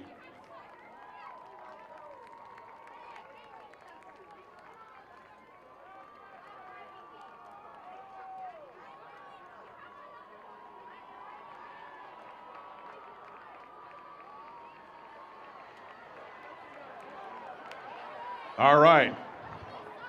Your queen for the 2021-22 school year is Queen Regina Obnial.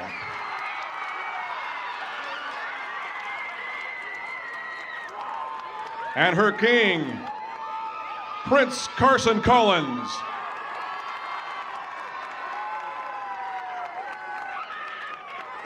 Congratulations to the Royal Court, and thank you for the spirit you show for our school.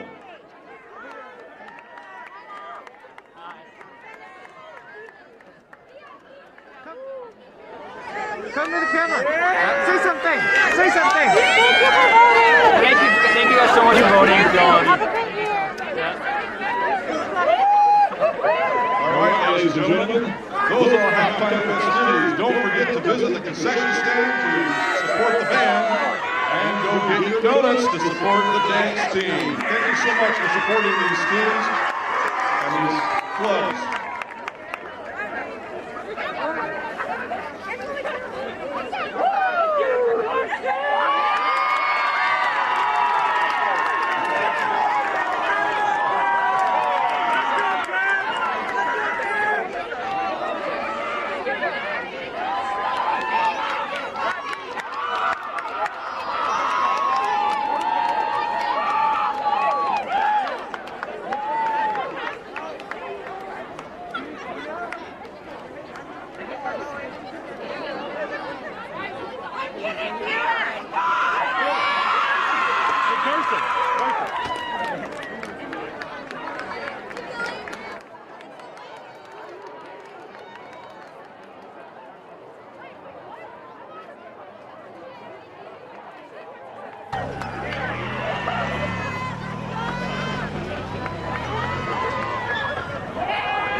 All good.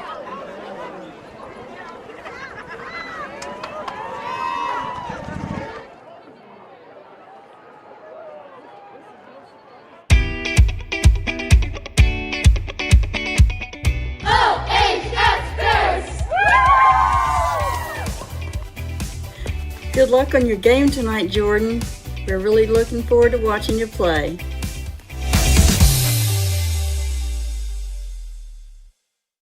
Hello everybody, I'm Mark B. Ply, and I'm here to teach you, yes you, on how you can register to vote in the upcoming election. If you're 18 or older and a U.S. citizen, you can register to vote right now. You can register online or by mail up to the week before the election. You can find out more at votewa.gov.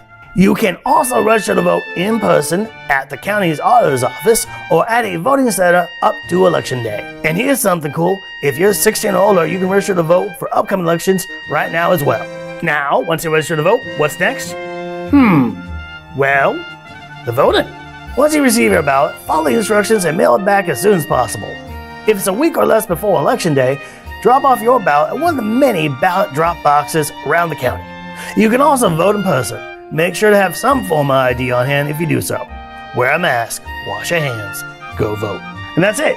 It's your voice, your choice. Register to vote and have your voice be heard.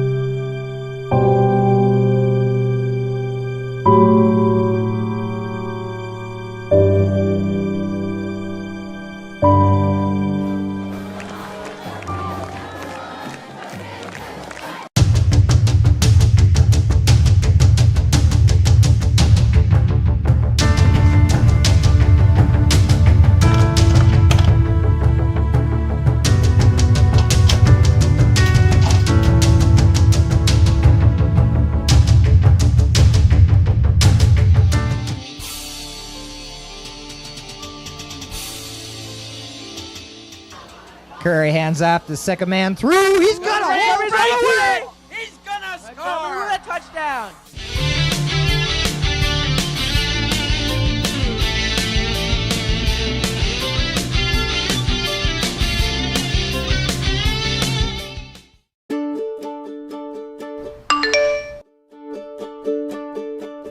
We consume news everywhere. Whether it's from TV and political pundits. Mike, they are telling you lies.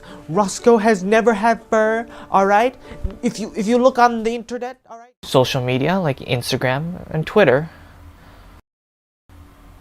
But how do we know if the news that we consume is true? It's important to do your research. Use sources like Snopes and PolitiFact that are dedicated to finding the truth. Verify with experts. Or even talk to primary sources. Hey Roscoe, I just wanted to ask, you do have fur, right? Because truth is power.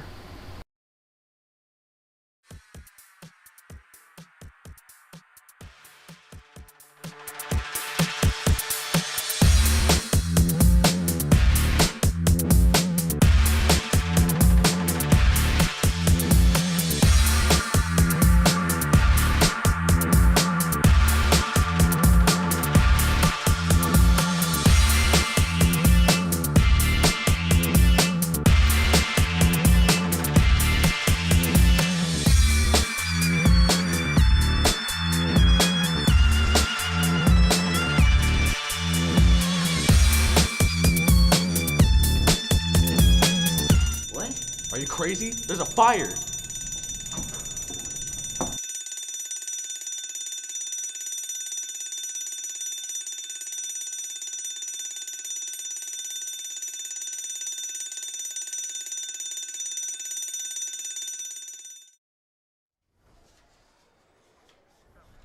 Welcome back, everyone. We're just about ready for the second half.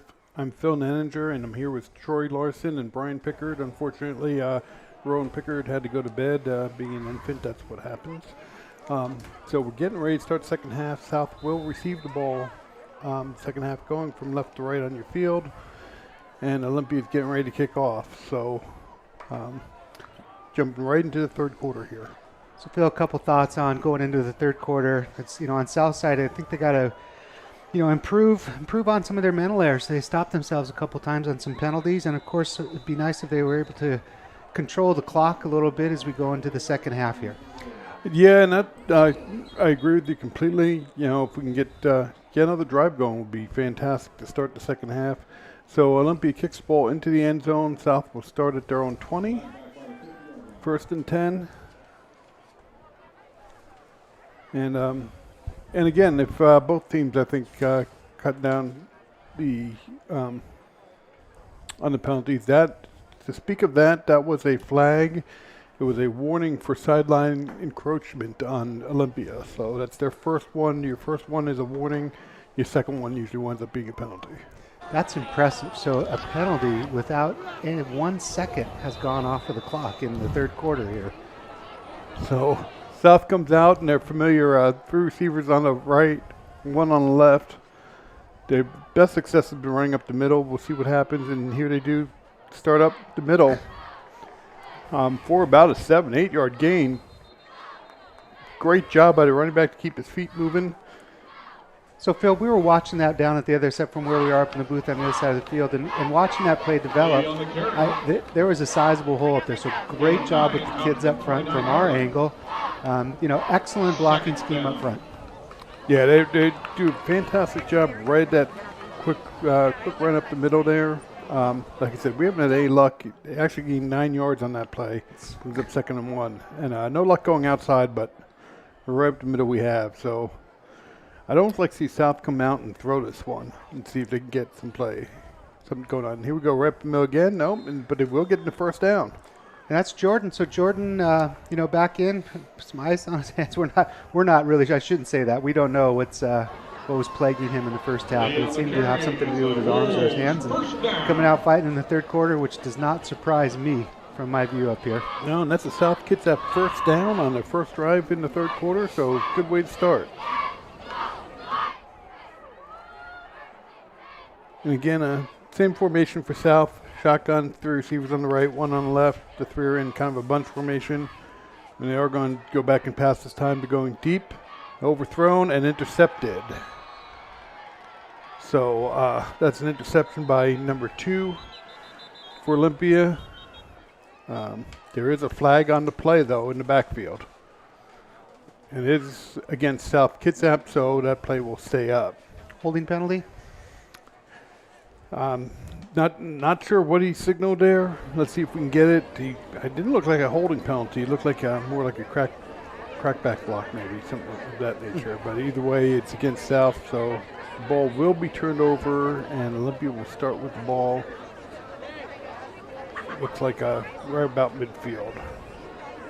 So while we have some time here, it's a great halftime show that the students and the staff put on here. The band was great. The dance team was out, and of course it was homecoming here, which never seems to get old. It still has legs with all of the glamour, the carts, the kids having a blast. So important part of the high school experience. Exactly, and there's probably a homecoming dance, I'm sure, this weekend for South Kitsap. And again, it's important as you're a student, participate in all these things. There'll be memories for a lifetime. So Olympia starts on their own 45 with 3 receivers on the left-hand side, 1 right, back to pass. And it's a short pass on the left-hand side, and they will get across the 50, gain about 7 yards on that play. And that's to the running back, number 7, He's taken down by Erickson. Kenyatta McNeese. Tackled by number 16, Nate Erickson, starting. Second down at 48. Yep, and you do like to see that. So it was a completed pass, but tackled right away. Yep. So it brings up 2nd and 3. This time going off the right-hand side. He has an open receiver, hits him. And again, gets tackled by number 24 from South Kitsap. That's Kyle Howell. But it will be enough for a Olympia first down. But there is a flag on the play. And it's going to be a holding call against Olympia. Move that ball back. That'll help the Wolves.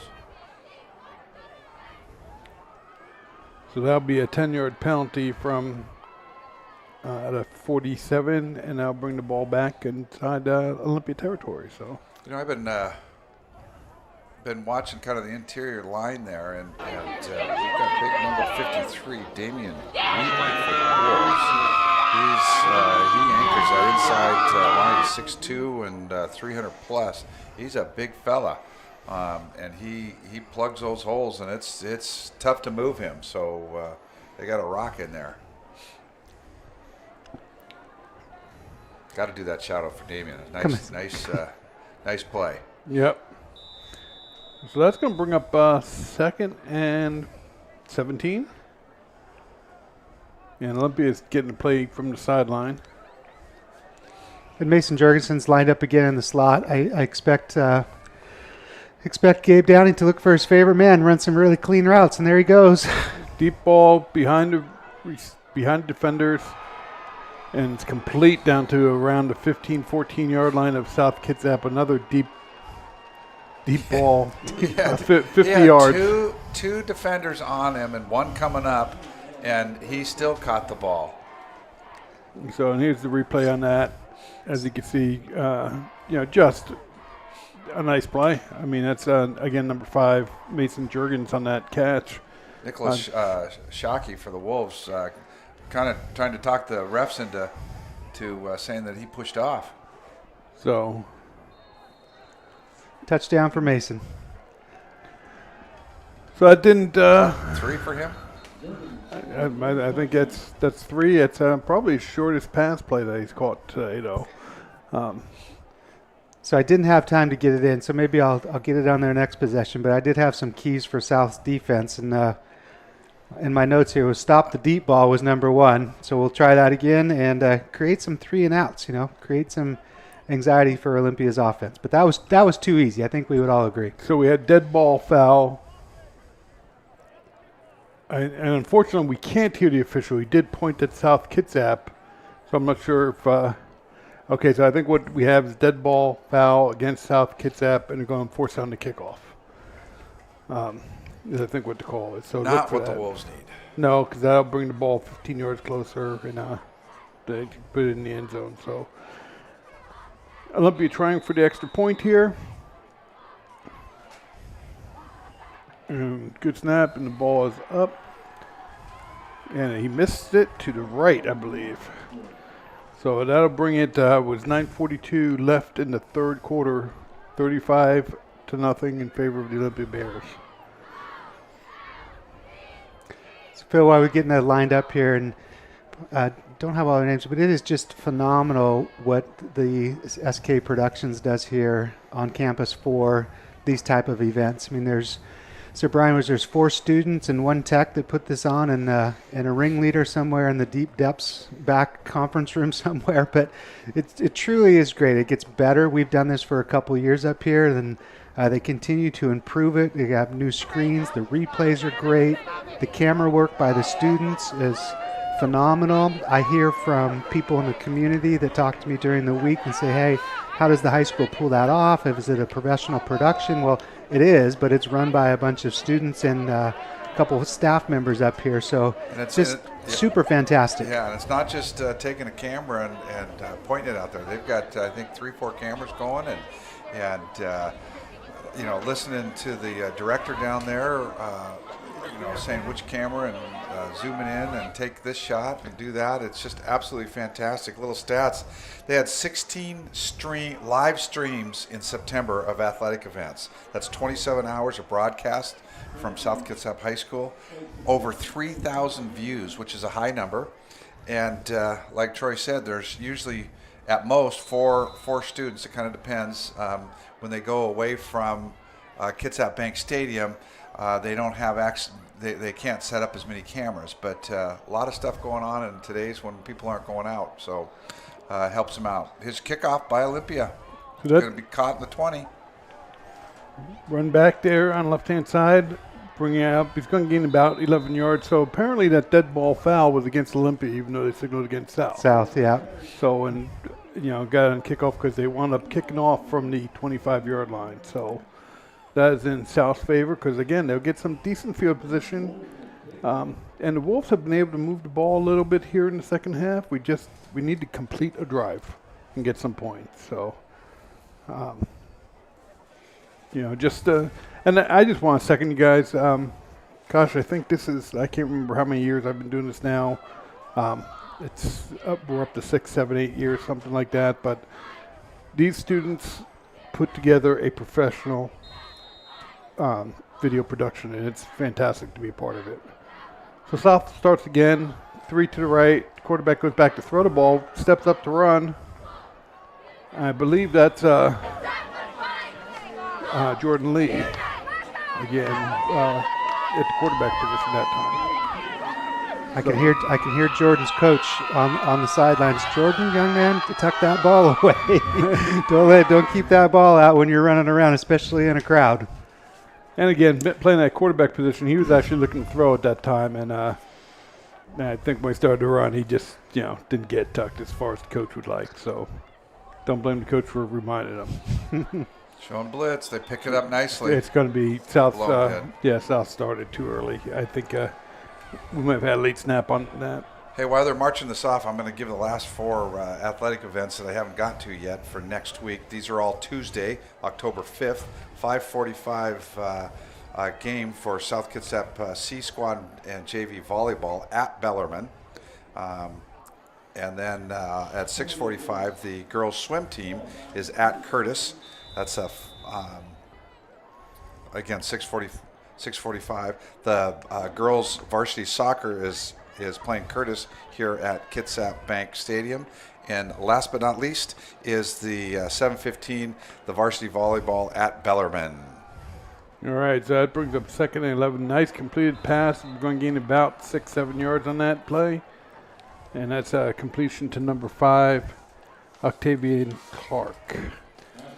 So brings up 3rd down and about 6. So not by far, not Southport's 3rd down position right now. So, Phil, I like South Kitsap short passing game. When they pass in only 5 to 8 yards, when they're getting it quick, they're alleviating some of the opportunity for the Bears to get to the quarterback. So personally, I like to see a little bit more of that. They've had some success, and they haven't completed them all, but the receivers have been open. Just and the play is stopped again.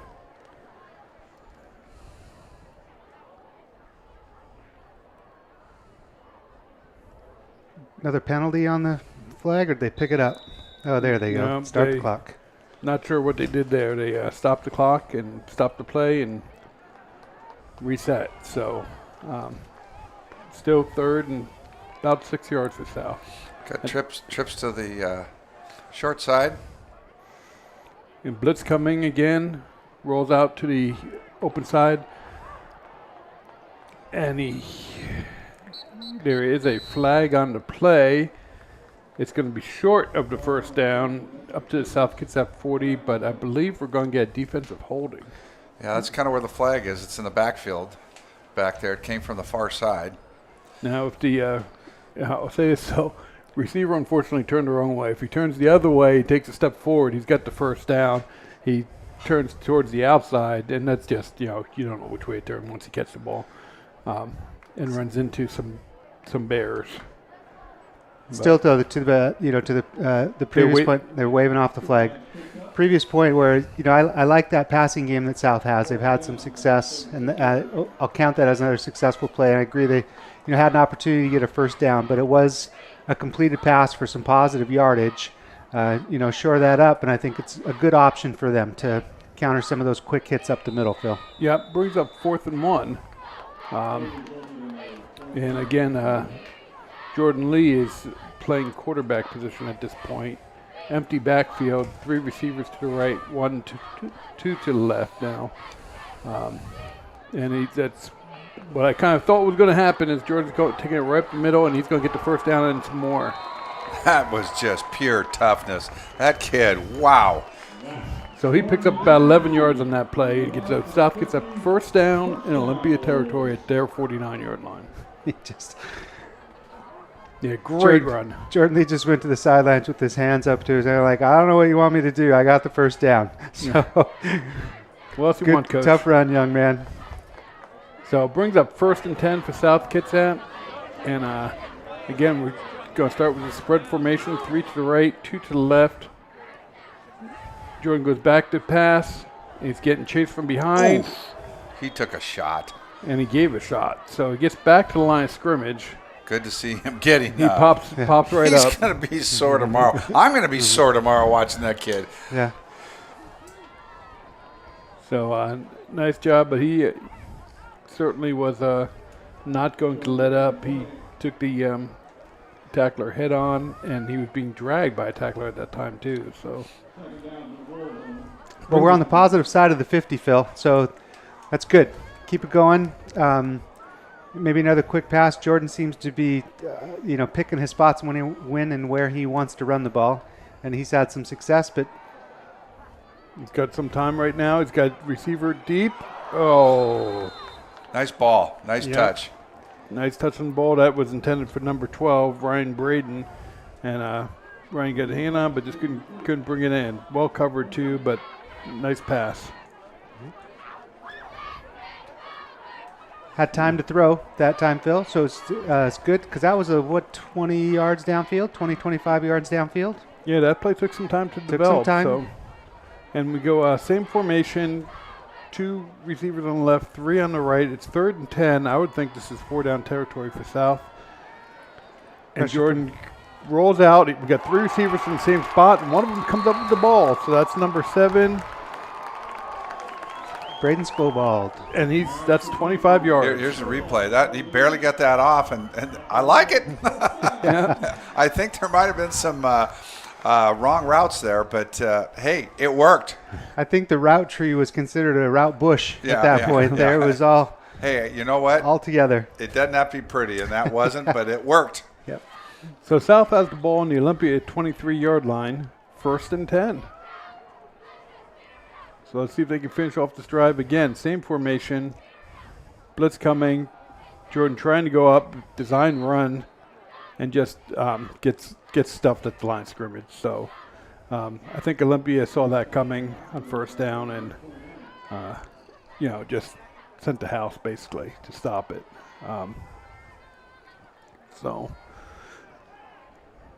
But they'll bring up 2nd and 10 again. You gotta believe. Being down by 35, South is in 4 down territory. So keeping everything split out, 3 to the right, 2 to the left. Jordan's back to pass, throws the ball, has an open receiver for 5 yards. Completion. So that's down to the 18-yard line. A little rollout with the dump out pass. I like it. Yeah. Good play. Take what they're going to give you. So that was starting quarterback Nate Erickson there with the reception. I got to tell you, I don't like the spot. This happened right in front of me, folks. I happen to be looking down the 18-yard line, so we're going out of bounds. But we'll go from here. 3rd and 6, long 6. South is sticking with just having Jordan Lee in the backfield all by himself with a lot of options, and one of them I'm sure is his running pass. And it's going to be incomplete pass, no flags on the play. So it's going to bring up 4th down. So it looks like South's content to have Jordan Lee take all of the snaps, and he's been a prolific runner against the Bears defense. He's got a lot of options, but it also spreads out the Bears a little bit, which is maybe why they had some success up the middle with him just grabbing the ball and running. They've been coming out with 2 people on, 2 receivers on one, usually on the short side, and 3 on the wide side, giving Jordan some options to do athletic things. The other thing is it gives you a chance to put Nate Erickson at his wide receiver position, which is his more normal position. So, and here they are again in that same set. Yep. So fakes the run, throws it deep, and nobody there. What I'd like to see is a little so backwards pass to number 16, wide receiver out there, Nate Erickson, and maybe fool the Bears a little bit. They come up and bite, and the pass is technically a lateral, and then he throws it into the end zone for a score. I could use my favorite word, the old trickeration play. There you go. Right? There you go. Should I run down there and give Coach the suggestion? You go do that. Yeah. You just want me out. We'll of the lock booth. the door. Yeah, you just want me out of the booth. So that is a turnover on downs, and Olympia takes over on the 19-yard line. The Bears come out in a similar formation. 3 spread. They have the ball spread. Quarterback is going to take off and run and pick up a yard. So good job by the Wolves to put pressure on the quarterback and make him hold on to it, and good job in the backfield because the quarterback has eyes downfield, defensive backfield to cover everybody. Well, you're right, Phil, because that's one of the few times where Gabe has dropped back and not actually thrown the ball. Yeah, so just good coverage on that. Yep. We need to keep that up. So if we get the ball back and force them into a punt, this would be a great stop for our defense. Second down and 8. So got again, room to run. So he's got room. He could have run it, but chose to try to throw it and incomplete. And I couldn't tell. I think that might have been knocked down, Phil, on that far sideline over there. But either way, two South defenders in coverage there. Gabe Downey looked like he had some room to run, but opted to throw the ball. Worked out good for the Wolves. Yeah. So again, Olympia's going to line up with 3 receivers on the left, 2 on the right. You're getting to play in from the sideline. Watch number 5. Here goes Mason. He's looking Mason's way. And he's got him on the deep player, but overthrows him. That was intended for number 8. So that was Drew Carlson. And Kyle Howell on the coverage there. So great job by South Kitsap. Forces a 3 and out, 4th and 8, and Olympia will punt. Fantastic, because they had a wheel route ran there and got him open out on the flank. Just missed him, and good. One of our keys to success was, force some 3 and out. So let's hope South gets some good positive field position and see if they're on the south side of the 50. Do I have my north and south right? Yeah, south that way. Again, South does not have a punt returner back there. And so this ball's just going to roll. And interesting. Don't see that very often. Another good kick.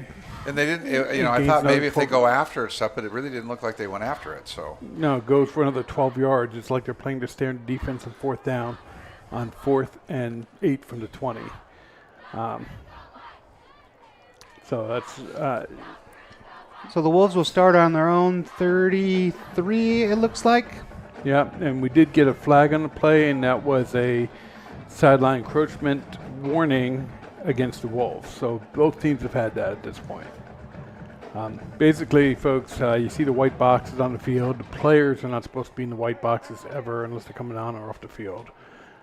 The coaches sometimes get to walk into it. They'll, give the coaches a little bit of leniency, but the team needs to be behind that. And to dive into that a little bit, why is that a rule, Phil? It's a safety rule. It's a safety rule because that sideline ref is running up and down. That's his only place to run. So 100% is to keep the kids safe and the ref safe to give him room to do his job. South comes out throwing deep and has an open receiver who drops it. So good coverage on the play, intended for number 7, Braden Scovold, and had a chance at it, but couldn't hold in. And I got to tell you, Troy, my son played a lot of football growing up. The only time he got hurt was on us. Being the running back in junior high on the last game, ran a sweep, and the other team was too close to the sideline, and he literally fell on by 12 people and had a hairline fracture in his foot. So it's definitely that's why it's there. Yep, for sure. Oh, bad snap, and Jordan tries to curl it in, but he's going to lose a lot of yards in that. That's going to be 15 or more yards going backwards. So I just did a quick count of the South Kitsap Wolves varsity football. They have 12 seniors, 18 juniors, and 22 sophomores. Yeah, it's a very young team. It's a very, very young team and things. And they show signs of growth. There's, I love the fact that they stay at it. I mean, it's it's got to be tough with these scores and all, but they are just staying at it. Yep. So this is going to be staying at 3rd and 33, I believe. Lots of threes in there, Phil. Yeah. And it's a screenplay across the middle, but it is dropped, which I don't think was going very far. And to be fair to the South kids, they've had some opportunities tonight. They haven't been able to get all the way through the execution, but they have had more opportunities than we have seen in previous games. Yeah. We do have a Olympia player down on the field. Hopefully can come on up and bounce up again. We had a South player down too, so he's up. He's up. And hey, real quick announcement. This is probably more for kids, but also parents if you're listening on this, that believe it or not, the winter sports season is quickly coming up on us. So be sure that they have the kids that are turning out for the different sports, that they have current physical, and be ready to sign up for bowling, boys and girls basketball, boys swim and dive, or wrestling. Bowling starts November 1, and the other winter sports starts on November 15th. Winter sports registration is open, so don't delay, because sometimes those forms and checkups and all that kind of stuff. Nice punt, nice high punt up in the air. Hey, Brian is watching the game. It's crazy. So Brian, Great get to your point. Get on those forms if anything's needed medical-wise. I don't know if anybody's tried to visit a physician lately. They tend to be backed up a little bit. So you not exactly to, unless it's telemedicine at some point. It's get in early and often, I guess. Yeah, get it done. Better to have it done, and it's. I remember years back I did some high school coaching, and we didn't have quite as much required, but boy, that was tough when you had your athletes and you didn't have your full team because they just didn't do the paperwork. So Olympia takes over at the South Kitsap 48-yard line, 1st and 10. And they were showing 2 receivers on the left, 1 on the right, a H-back and a tailback. So, and they are going to run in the ball up the middle, and South is there to stop it. Nice stop. Gain of 3 yards. Yeah, a lot of those services, Brian, when you're needed for those sports, and you almost into a bad habit these days of asking when they give you a date for your appointment, you got to clarify the year. Not sure if it's 2022, 2023. Nothing against those professions. I know that it's difficult times, but we're certainly not used to that. So, Olympia came out with a different quarterback on this time. This is number 18, I believe. Number 10. Number 10, K.O. Allen. Sophomore. I called his number incorrectly earlier in the game, but, so I guess another mention there. So, hey, one thing again, real fast here. This is my last announcement here. Is that there are just tons of clubs and activities for kids here at South Kitsap to be involved in, and I'll give you that the link to them after this play. Oh, bad snap. Olympia jumps on it, and of course in high school, as soon as you jump on that ball, the play is dead. So that'll be a loss, and it'll be 4th down. So South Kitsap's defense does a great job, again, forcing another 3 and out. Now, Phil, Olympia could have advanced that fumble, right? But the fact that he had the ball and his knee had touched or a body part, at that point it's considered down, correct? Correct, yeah, because okay. it was a backwards fumble especially. You can pick that up and run with it, but you can't do it if your knee's on the ground. He did the smart thing by covering it up. I was just trying to make sure I was on the same page. Yeah. So we're going to get snapped. South at somebody a little bit deeper this time. Low kick. Line drive. Line drive, picks it up. Runs with it. Got He's got room. He's got a lane on the right side. He's got blockers in front and gets caught from behind, but he brings the ball all the way back. And the kids, the student section's going nuts down there. And the ball's back to the 20-yard line. So South will start great position. And here's the end of the play on the replay. It's Nicholas Shockey. Oh, and fantastic. There's a hurt Olympia player down on the field. So I think he has cramps, Phil, on his. He's cramping up in his legs. He's trying to stretch out his calves, and actually one of the South Kitsap kids was trying to help him stretch out and hand him back his shoe, I believe. But he was trying to stretch his leg and stretch his hamstring there. You can see the trainer's working on him. So I think this is just his shoe starting to cramp up, or maybe he pulled something. Yeah, well, when your shoe comes off, sometimes because somebody stepped on your foot the wrong way, and you could strain your hamstring, or they seem to be working on his calf down there. So, hey, let me finish this up just so that you can get a complete list of South Kitsap High School clubs. You go to the high school website, and that link is SKHS, South Kitsap High School, but with the initials, skschools.org/. Check out all the activities and things that kids can get involved in. And something for everybody. An abundance of them up here at the high school. Yep, and the Olympia player runs off on his own power, so that's great to see. I mean, again, none of us want to see somebody get hurt. And South is at the 20-yard line, 1st and 10. So certainly what South needed in this third quarter here. What a fantastic! We paused there because of the change in possession, but what a great run by Nicholas. Yeah. Great blocking up front. Good job. 12-yard gain. And there's Jordan Lee inside the 10-yard line. It will be 1st and goal, South Kitsap. You know, that time the Bears, as they have been doing quite frequently this evening, blitzed, and the line picked it up and just did some amazing blocking for Jordan there, and Jordan just made a wonderful run. So 1st and goal from the 8-yard line. We have 3 receivers on the right, 2 on the left. Drops the snap, runs in, touchdown South Kitsap.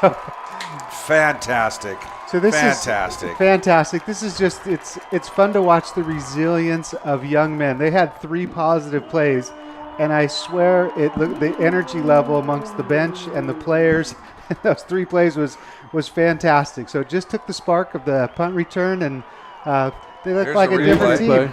And there goes the cannon for the first time in a while. Yeah. Great decision by Jordan. And they're going to go for 2, it looks like.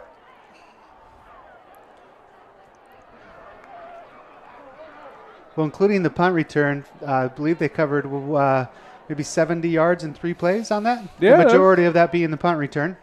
You know, that's the successes that you build off of. You take a look at that and say, okay, what did we do there? How did we execute that? What happened there? So here we go. Set up 3 receivers on the right, 2 on the left. Jordan Lee at the quarterback slot again. And we're going to throw it in. Got in. He got in for 2 points. So little help from a blocking buddy there. I don't know what number it was, and that was Kyle Erickson on the reception. So Nate, thank you. With 42 I was seconds, looking that up. It didn't sound right. 42 seconds left in the Kyle's third must quarter. be a younger brother. No, I don't know. With 42 seconds left in the third quarter, it's South Kitsap 8, Olympia Bears 35. So Phil, even on that 2-point conversion there, it was that short pass play concept.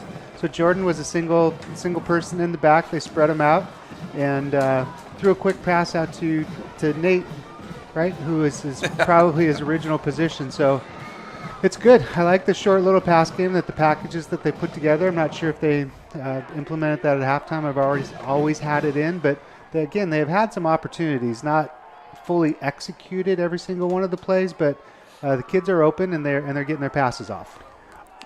You know, you get a game like this that starts to get out of hand. You find something that's working for you, and you can take that forward.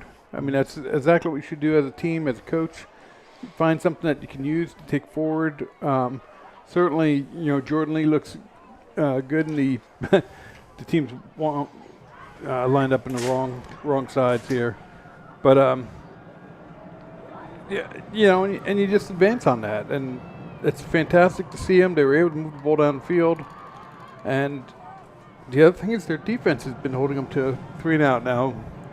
Yep. Fairness to Olympia, they're playing some second string, but not a lot.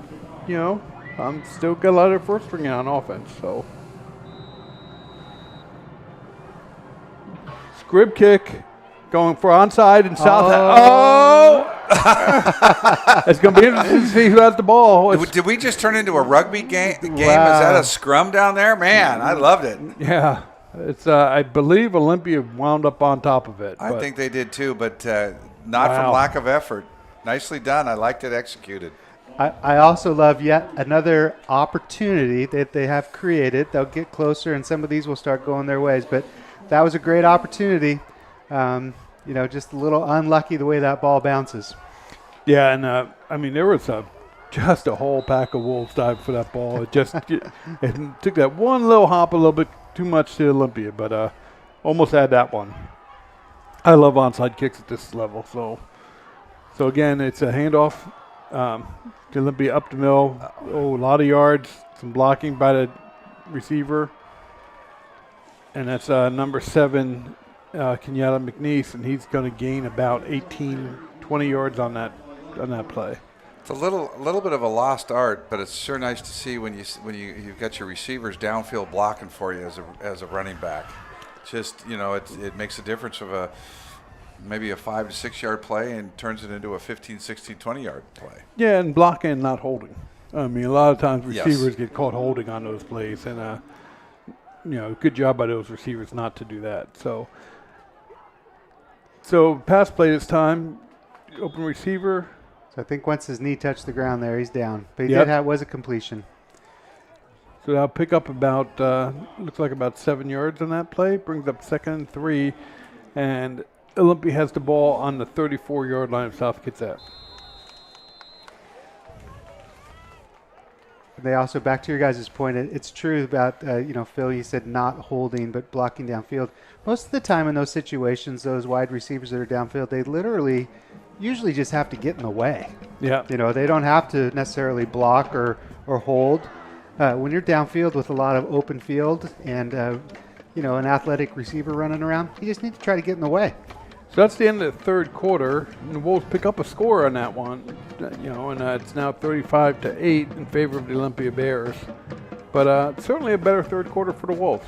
Yep, a lot of individual great efforts. Had an excellent punt return by Nicholas Shockey, and great individual play by Jordan on the touchdown as well. You got to give the line credit for doing some awesome blocking too. It's 100%. He's getting time to throw it, and he's getting some holes when he's trying to run it. So.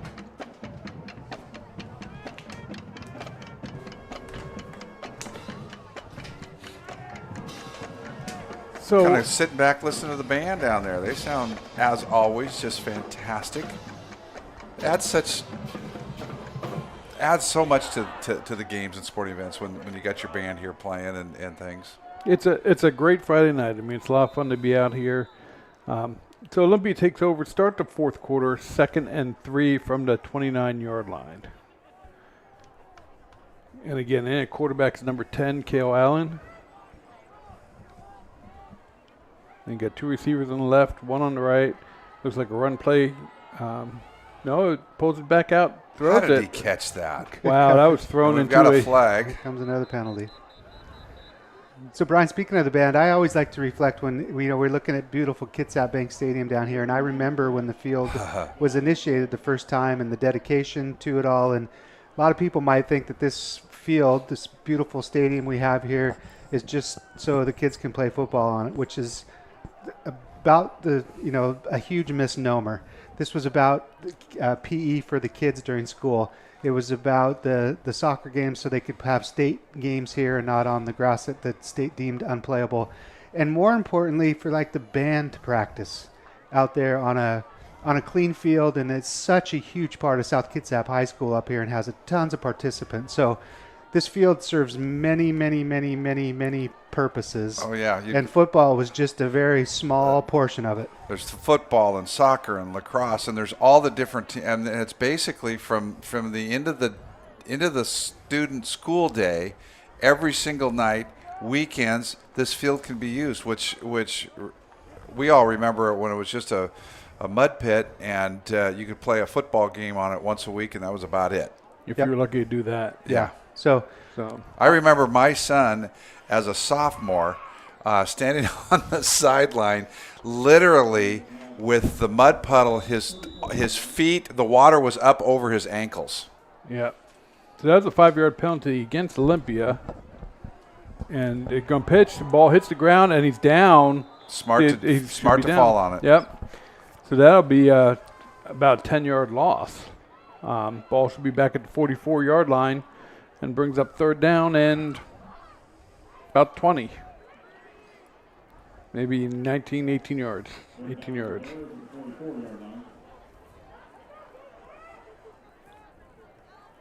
So again, new quarterback, but same running backs and receivers in line for Olympia on 3rd and 18. See if they loosen up. Just try to keep them in front of them. Right over the middle. Timing play. And it's incomplete, so it'll bring up 4th down. 4th and about 16, 17. So it looks like Olympia's going to go back and actually punt.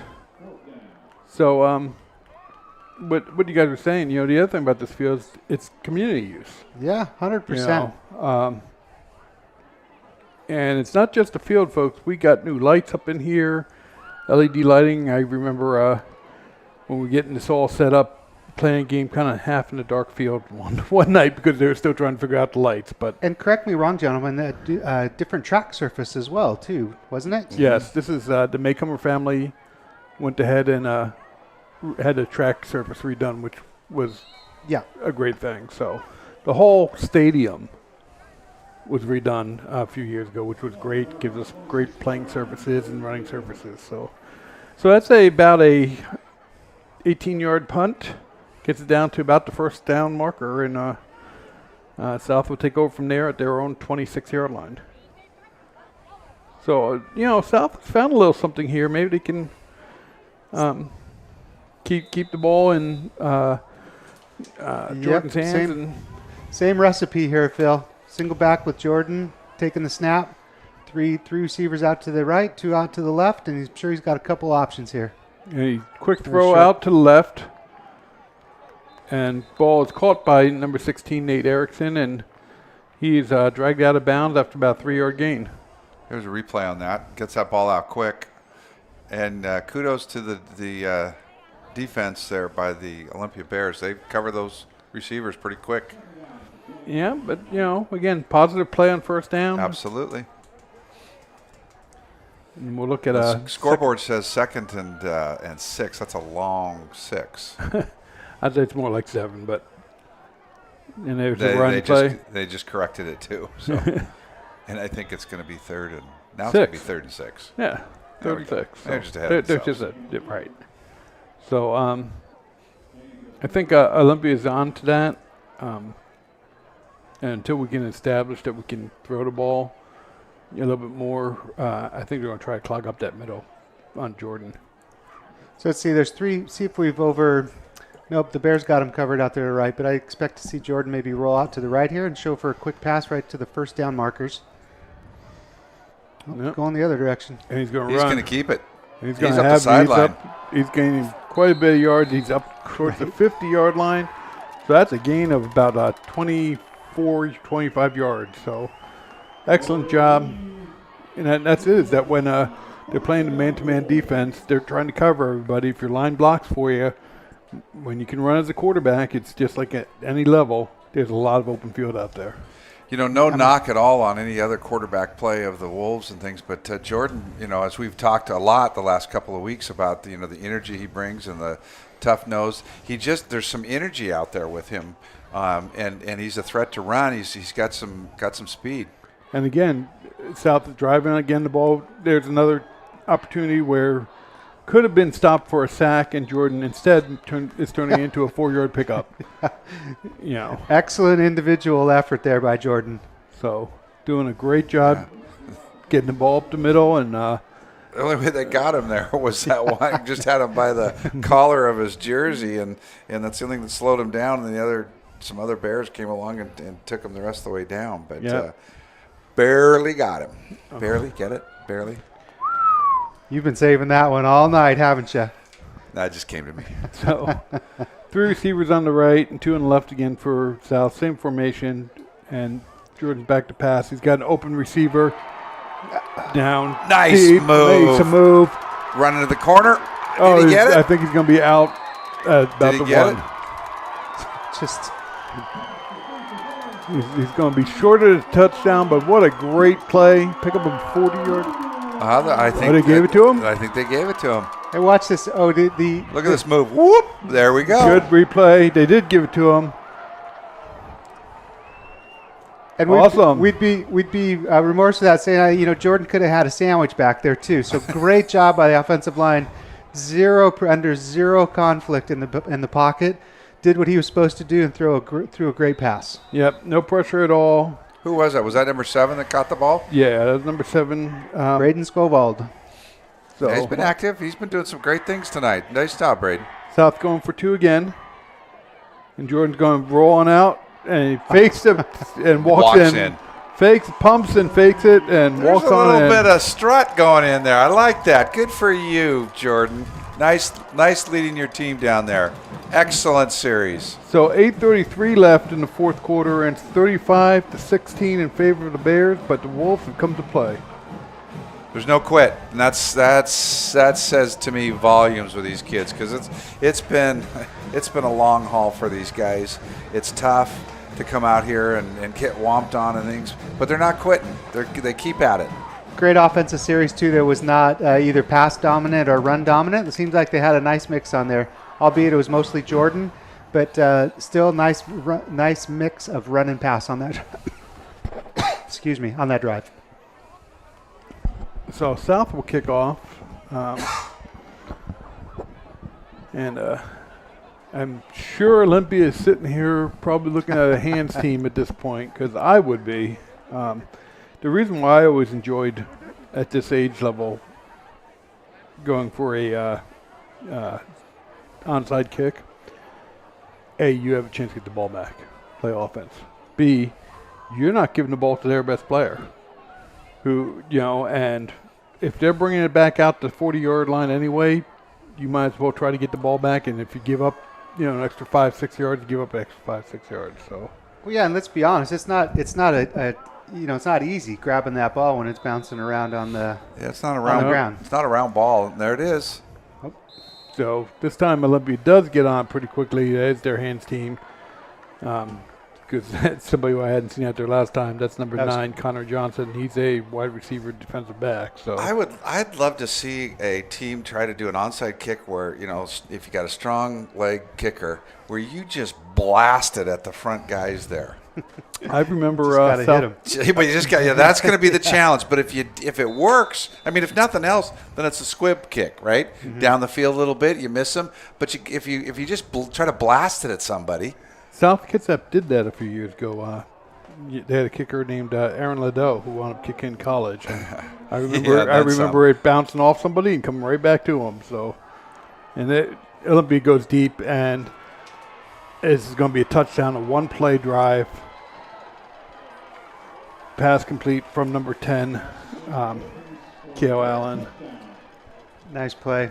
So it's a nice play. I'm concerned. Here we go again. Why is South playing? Their safeties are not deep enough. How many times have we seen their receivers behind our safeties? Olympia's had more than their fair share of big plays tonight, that's for sure. So, and I'm not sure if it's speed difference, which is my guess, but. So unfortunately, Olympia comes right back and scores. So. And the extra point is up, and it is good. So that's going to make the score 42 for Olympia, 16 to South Kitsap Wolves. And Wolves will get the kickoff and see what they can do with it. You've got to, as a coach, you have to make those adjustments at halftime. You have to talk to your kids. You have to sit there. There's got to be 4 or 5 that have been the last person on the field was wearing white, not maroon. So, let's hope for another sustained drive here by the Wolves. They'll get the ball back and chew up some clock and get it downfield. Again, victories are small here, but certainly another offensive drive would be a great way to start.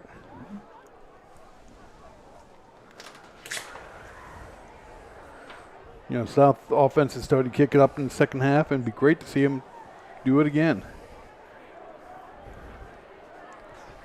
I know there's multiple kids that are playing both ways, but the offense, they weren't on the sidelines for a whole bunch of time there, Phil. They get another opportunity to practice their craft, as they say. We're trying really quick. We're trying to wear out the defense for Olympia. So.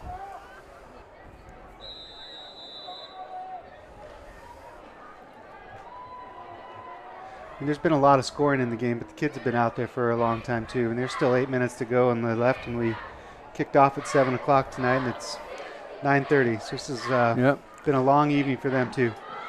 So that's number 44. Ball takes on back out. Nice return. That is Daniel Welch. The return for the Wolves. Takes about 20 yards, and South will start with the ball at about their own 39-yard line, looks like. Yeah, it's going to be a late night. 9:36, and like you said, still 8:16 left. So, better be careful. I might turn into a pumpkin here pretty quick. Getting pretty close to my bedtime. You got it. Well, I'll let you sleep in since you're retired, Brian. Wish I could. And Here they come, blitz, right up the middle. Right up the middle. Good job. Nice pump fake again. And threw him out of bounds. Jordan Lee will I pick think up he was about 3 yards. Kind of out of bounds and get thrown down out of bounds, but I won't bring that up. I was getting close. I agree, but. So it brings up 2nd and 7. And that was a blitz straight up the middle. Jordan did a great job, not just. Didn't he? He just avoided that. Big guy coming in there, coming a little too high and a little head fake, and off to the races went Jordan. So 2nd and 7. Again, 3 receivers to the right, 2 to the left. And we have a flag, and it looks like, I believe, Olympia jumped off sides. A little bit of an encroachment. So still 2nd down, but it'll bring up 2nd down 2.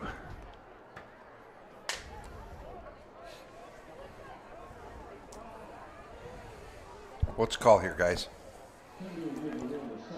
I'd see if we can go deep. I'm going to go on. I believe Jordan's going to take this one into his own hands. So we do have a pass, and we try and go deep, and there's 2 receivers. Oh my gosh! So I think there was a false start by South. To be honest with you, there is a flag. There is a flag, but it's not. It looks more like maybe roughing the passer. It's going to be against Olympia. I know that. So Pearson foul, roughing the passer. Yeah. Hey! That's another tally for me, isn't it? Yeah. I'm up to 2. Brian's got 2 in 7 years.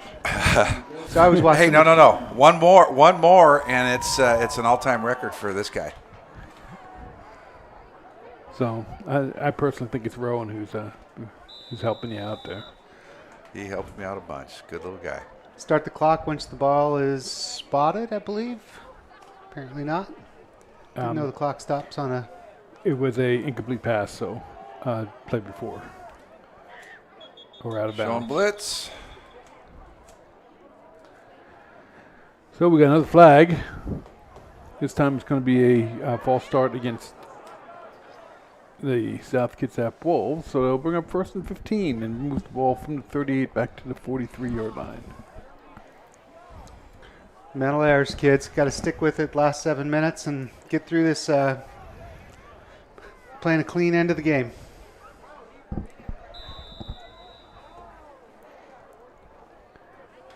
It breaks momentum, breaks field position, puts you in tougher spots, all the above. Yeah. It's hard. It's getting late, and they played hard, and you know, when you fatigue like that. Another blitz, quick pass. Oh, I like that. But, he trips over his own. Sorry, Phil. We're both going, oh. He had some yardage there he could have picked up. Yeah, good blocking. Unfortunately, Elijah managed to trip over his own player, and it brings up 2nd down and about 13.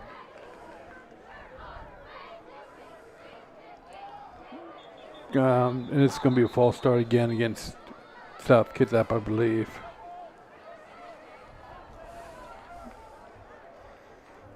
Which is actually a savior, because that was not a very good snap, and I don't know if South would have recovered, and been able to do something with that ball. So it does bring up 2nd and 18 now for South Kitsap, and they are definitely not going the right way.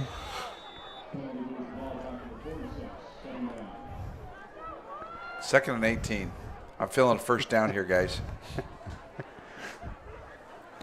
Either that. So, well, tough snap. Again, Jordan kind of the snap was pretty good. Kind of came back nice and sharp, but a little mishandled. But Jordan was able to recover and get back to the line of scrimmage and bring up 3rd and 18.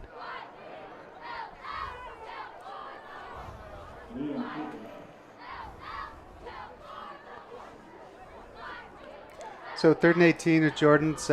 Looks at his wristband. He got the play called in, and I would guess I think they're probably in 4th down territory. Needless to say, I don't think they're going to punt at this point, but maybe look for the long pass over the middle that they've had some success on. They haven't completed them all, but they have had opportunities and kids open.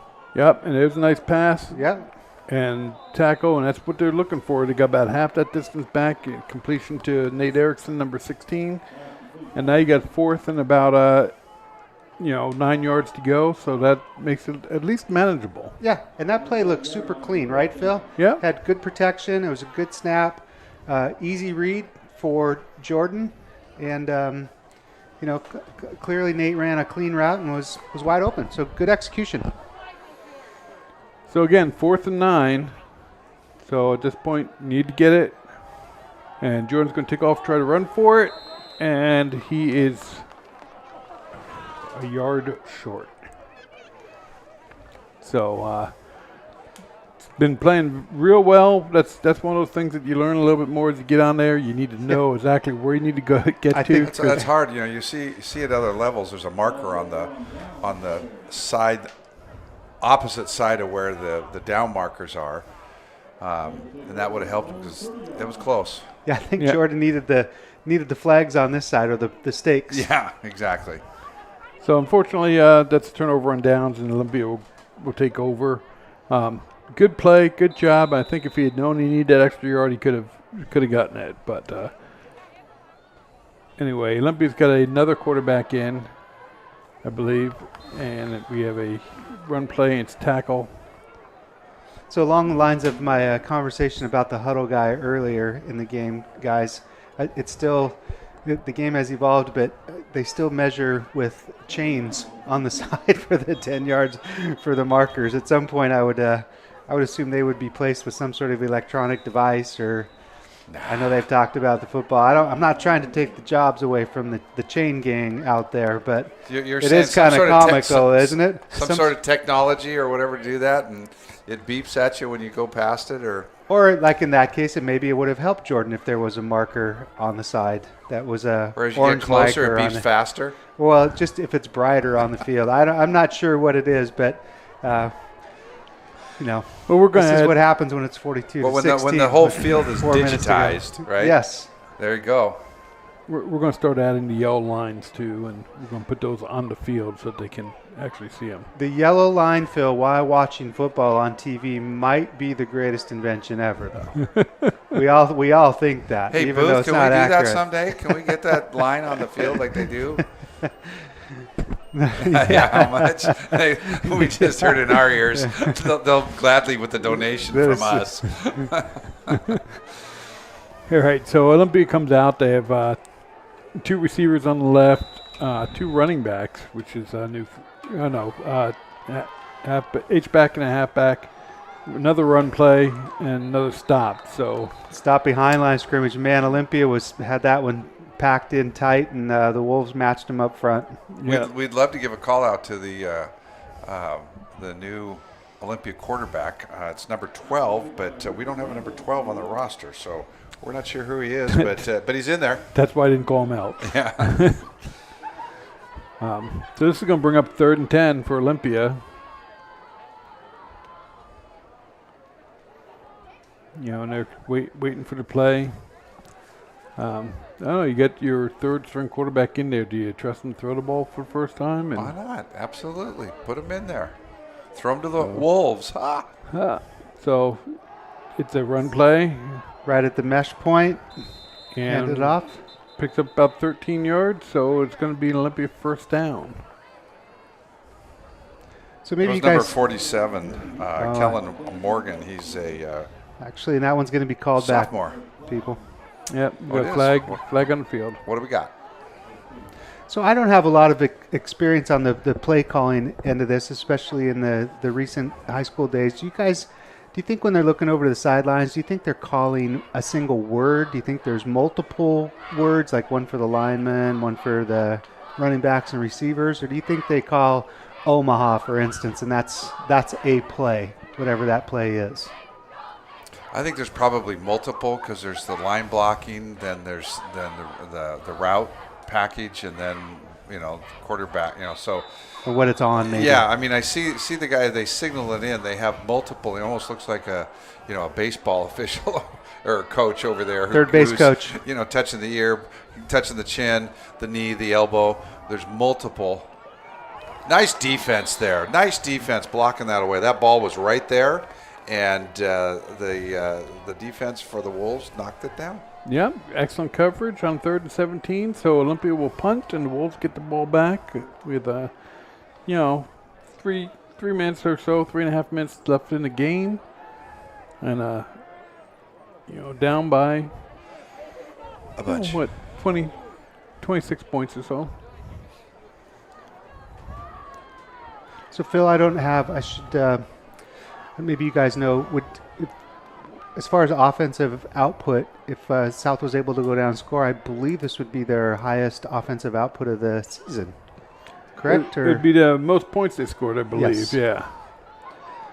So South just lets the ball bounce around, which is probably a good plan on this play, and they'll take over at their own 34-yard line. So they got, like I said, just about 3.5 minutes to get on down there and make something good happen. Yep, that's certainly enough time in high school football with the clock stoppages. There is a flag on the play. No. Dead ball unsportsmanlike against South Kitsap. That's their second of the game, I believe. That's one of those penalties that, as a coach, you're frustrated. I mean, that one doesn't help you. All right, we're going to string a bunch of plays here together without any yellow handkerchief interruptions. I hope so. It's, I'm thinking of the old movie Bad News Bears and the crowds chanting, "Let them play, let them play." I mean, yeah, I realize you got to call penalties and whatnot, but let them play, let them play.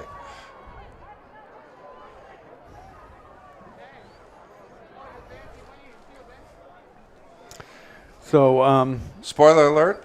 Here, the Mariners are 8th inning. They're down 2-1. Still fighting for a playoff position. Break a 20-year playoff drought, we hope. So, anyway, back to the Wolves. 20-year drought since the Mariners have been in the playoffs. That seems odd. I mean, I was in high school, I think.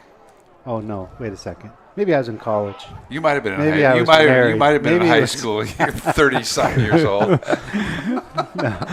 It's either way, it's been a long time. So Troy was go on M's. Troy was on the 14-year plan in high school. And the 20-year college plan. So it's worked out good for me. I mean, who in their right mind would ever want to leave college? Yeah. I mean, seriously. So South will be pushed back 15 yards down to about their 19, I believe.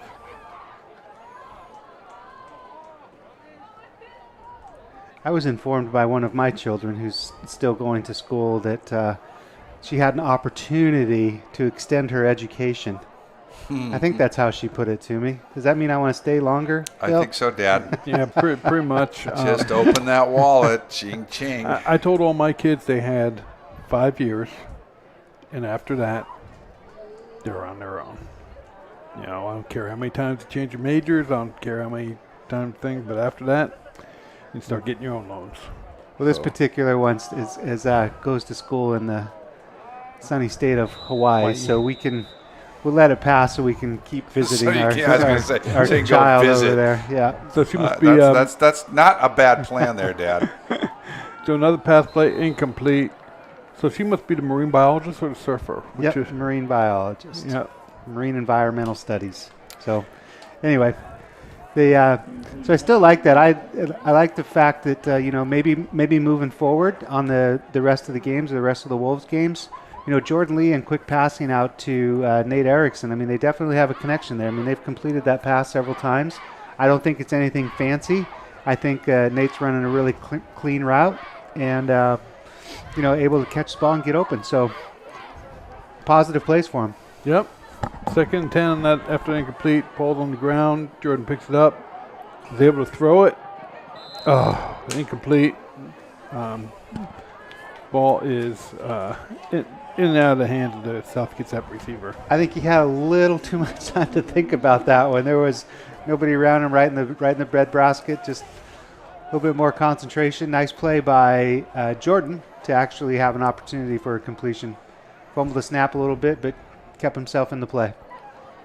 So it doesn't panic, which is great. Nope. Just picks it up and makes what he can out of it. So all you can look for. So again, same formation. 3 receivers on the right side, 2 on the left. Here, Jordan takes it, runs over to the left side, makes a couple people miss, and gets the first down. First down, Wolves. That was all Jordan. Yeah. I don't know if we can show that again, but he had some moves in there. That was very, very nice. Oh, and a flag down. We do have a flag, and unfortunately, I think it's going to be a holding. Probably a holding call. Against South Kitsap. Let them play. Let them play. Let them play. So count that as a positive. I'm not sure where the holding was, if it was away from the play or maybe it freed Jordan. I'm not sure. I didn't particularly see any holding call right around where he was running. So that's even worse, right? If it's away from the play and push on the back. I think I heard him say we got our referee down there with a big booming voice, and he's fairly close to us, Harrison. So that'll repeat third down. It'll be third and about 20 at this point. That's huge, though. It was going to be a first down about the 30-yard line. Coming up the middle blitz. Better get rid of it. Does get rid of it. Oh, that's pass interference. Pass interference, and the flag comes out. Yeah. Okay, that was a good call. I'll take that penalty out there. Well, two flags on the field. I think they're both going to be for pass interference for same. I think we both saw the same thing. So, but not sure. Remember, in high school, pass interference is a 15-yard walk-off. So kudos to Jordan on that play. Jordan Lee, the South Kitsap quarterback, who actually gave the receiver, he got him the ball. So he gave him an opportunity to catch it, which caused the pass interference, right? It wasn't even close. He ran right through him. But the ability to get rid of the ball and release it did help, what are we walking backwards for? Because it's pass interference. It's they're marking it off from the line of scrimmage, that's all. Oh, gotcha. Good. Okay. See where there was a So holding we're going to look at the play before. Where Jordan saw some moves there, a couple moves. Look at that. Look at that. Nicely done, Mr. Lee. Super tough run, and maybe there was a holding right there on that play that I saw come into the screen. But good. So just 10 yards? No, it's 15. But no automatic first down. So 3rd and 5. It's a lot better than 3rd and 20. Again, the ball hits the ground. Jordan picks it up and starts running with it. He's got some green. He's going to run. Nope, throws the ball. Oh, nice completion. Nice completion. That was to number 8, Ethan Adams. And that looks like 40 yards for a Wolves first down, and the ball is down at the 37-yard line. So I like that play.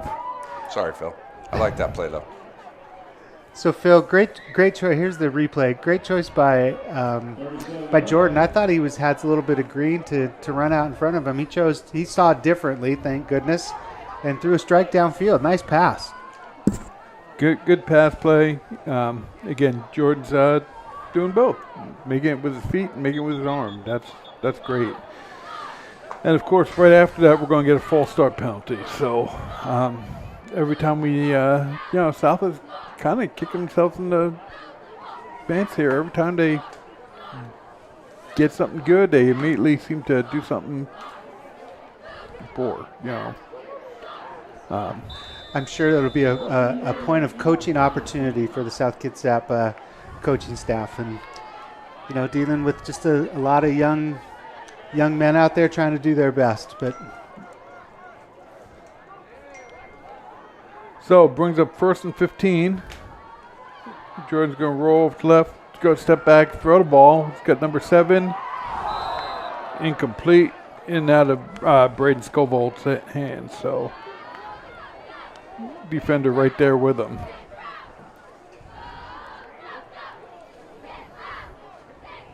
So it brings up 2nd and 15, and we South has 2:36 left, so definitely enough time to get down there and score again if they keep this drive going there on the 42-yard line. So I don't want to quite put this game to bed yet. There's still 2:36 left. South has the ball, but a couple things that we can couple things between this week and last week from the South Kitsap's perspective, and competition not. Oh, lots of time for Jordan. Great job. So competition notwithstanding. So flag on the play. The receiver got there before, kind of get there beforehand. So that'll be a pass interference again. So that'll be 15 yards to bring up first down for South at the 27-yard line. It's one of their best plays. so South. So compared to last week, if we're comparing the game plans and everything, so way more successful plays on offense. They didn't score at all last week, and they had 16 points and several opportunities on offense this week. So that's a positive. And they've had several, not 3 and outs, but have forced Olympia to punt. And this was even while the first team was still in there for Olympia. They've had a little more success in the second half. But, stronger showing by the South Kitsap kids. I like I kind of said this before, but I like the energy that Jordan Lee brings to that quarterback position. No knock at all to the other quarterbacks for South, but there's that energy, that's something special that he provides. So again, he's going to pay for this one. The ball is not getting up enough for Jordan to get a clean catch on it, and that's going to lose 5 yards. The snaps seem to be coming in low. I mean, there's only so much you can do. And that's, unfortunately, it's been a few of those, on this drive. So he's done a good job picking them up, but that one loses 6 yards, and at least you don't lose the ball. So brings up 2nd and 16. Just coming up on a minute and a half. There's a good snap. Good snap on that one, and he's got plenty of time, and deep ball he's throwing. And actually the receiver does a good job of knocking the ball down so it's not an interception. So that was actually a very good play by number 7, Braden Scovold. Kind of turned into the defender on that play, Phil. Yep. And did the smart thing, which would make sure the ball doesn't get picked. And you can afford to throw that ball up there like that if you got a receiver who can play defense too. Yeah. So again, gave him an opportunity. So it's good to see that the ball made it into the end zone vicinity. So he had time to throw. Again, some of these opportunities will turn to some positives for the South Kitsap kids. Yep, this will bring up 3rd and 15. So we got to get down to about the 18. And Jordan's got time, turn, squared shoulders. And an incomplete pass. And a flag on the field. So we will see what this is. This is again in the defensive secondary. Another holding call, huh? If it's in the backfield or in the secondary. Or pass interference. No, it's a dead ball foul against South Kitsap. So I believe is what they're calling. It was a very late flag, so. Maybe after dead ball, so after the play. After the play, which means the play counts, which means this will be 4th down. Personal foul, huh? Yep. Let's see what we got.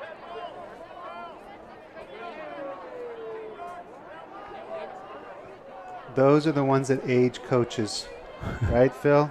Well, I'd say we were in four down territory, but it's 4th and 30 at the 48-yard line, and I guess you can go back, throw the ball up, and see what happens. And yeah, it's not going to hurt you at this point anyway. So there's only 1:30 left in the game, and if you don't get the reception, maybe you get the call. It's all got to start with a good snap. Oh, here's your fake play, guys. There's Brian's fake play. Oh, they gave it a whirl. So this is Brian asked for his play at halftime and called down to the coaches, and they tried to give it to him. So that wasn't the play I called.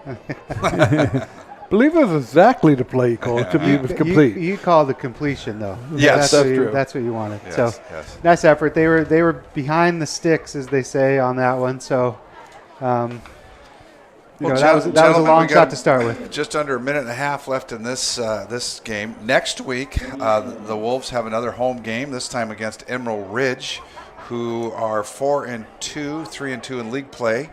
And they had a loss tonight to, I think it was Bellarmine, if I'm not mistaken. I didn't look at that. I just saw that they lost tonight to somebody. So Olympia will run the ball off tackle to left-hand side. They're going to pick up about 3 or 4. So same time, Brian, probably? Same kickoff, 7 o'clock? 7 o'clock. And I understand that the two of you have commitments, some family commitments. And Troy, a wedding to go to. And Phil, you're headed off to your beautiful place in Montana. That means I'll be solo. No, I won't. I'll have some help here. Hey, I'll get them right, though, right? I'll get a bunch of tallies. Maybe get Rowan back in here for There we go. There we go. And like a 4-month-old grandson to help me out there. I'm sure he'd do that a lot.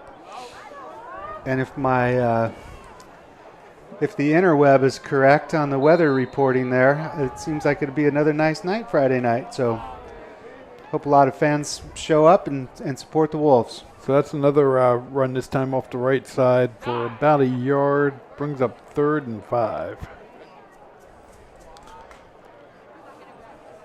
20 seconds left. I'm not sure they have to snap the ball, Phil. I don't believe they do. I think we're going to run the clock out here. I'm not sure where the... Nope, it's going to come on off the field there. Yeah, I think that's the ball game. Well, Phil, wrap it up. Thank you so much for coming out tonight, supporting our athletes, our fans, our fans. Well, gentlemen, we had a couple of fun evenings last Friday and then tonight. The Wolves, they're showing character. They're showing hustle and heart. It sure be nice for them to put one together. If the Wolves can be victorious next week, we're going to blame you guys. Sounds like a plan. We do want to thank you for joining us tonight and this season. We will be back broadcasting next Friday night. We'd also like to thank the students of the video production program. They do an excellent job getting this all put on by them, and they make this television program possible. Again, final score tonight, South Kitsap Wolves 16, Olympia 42. So long and good night from South Kitsap High School.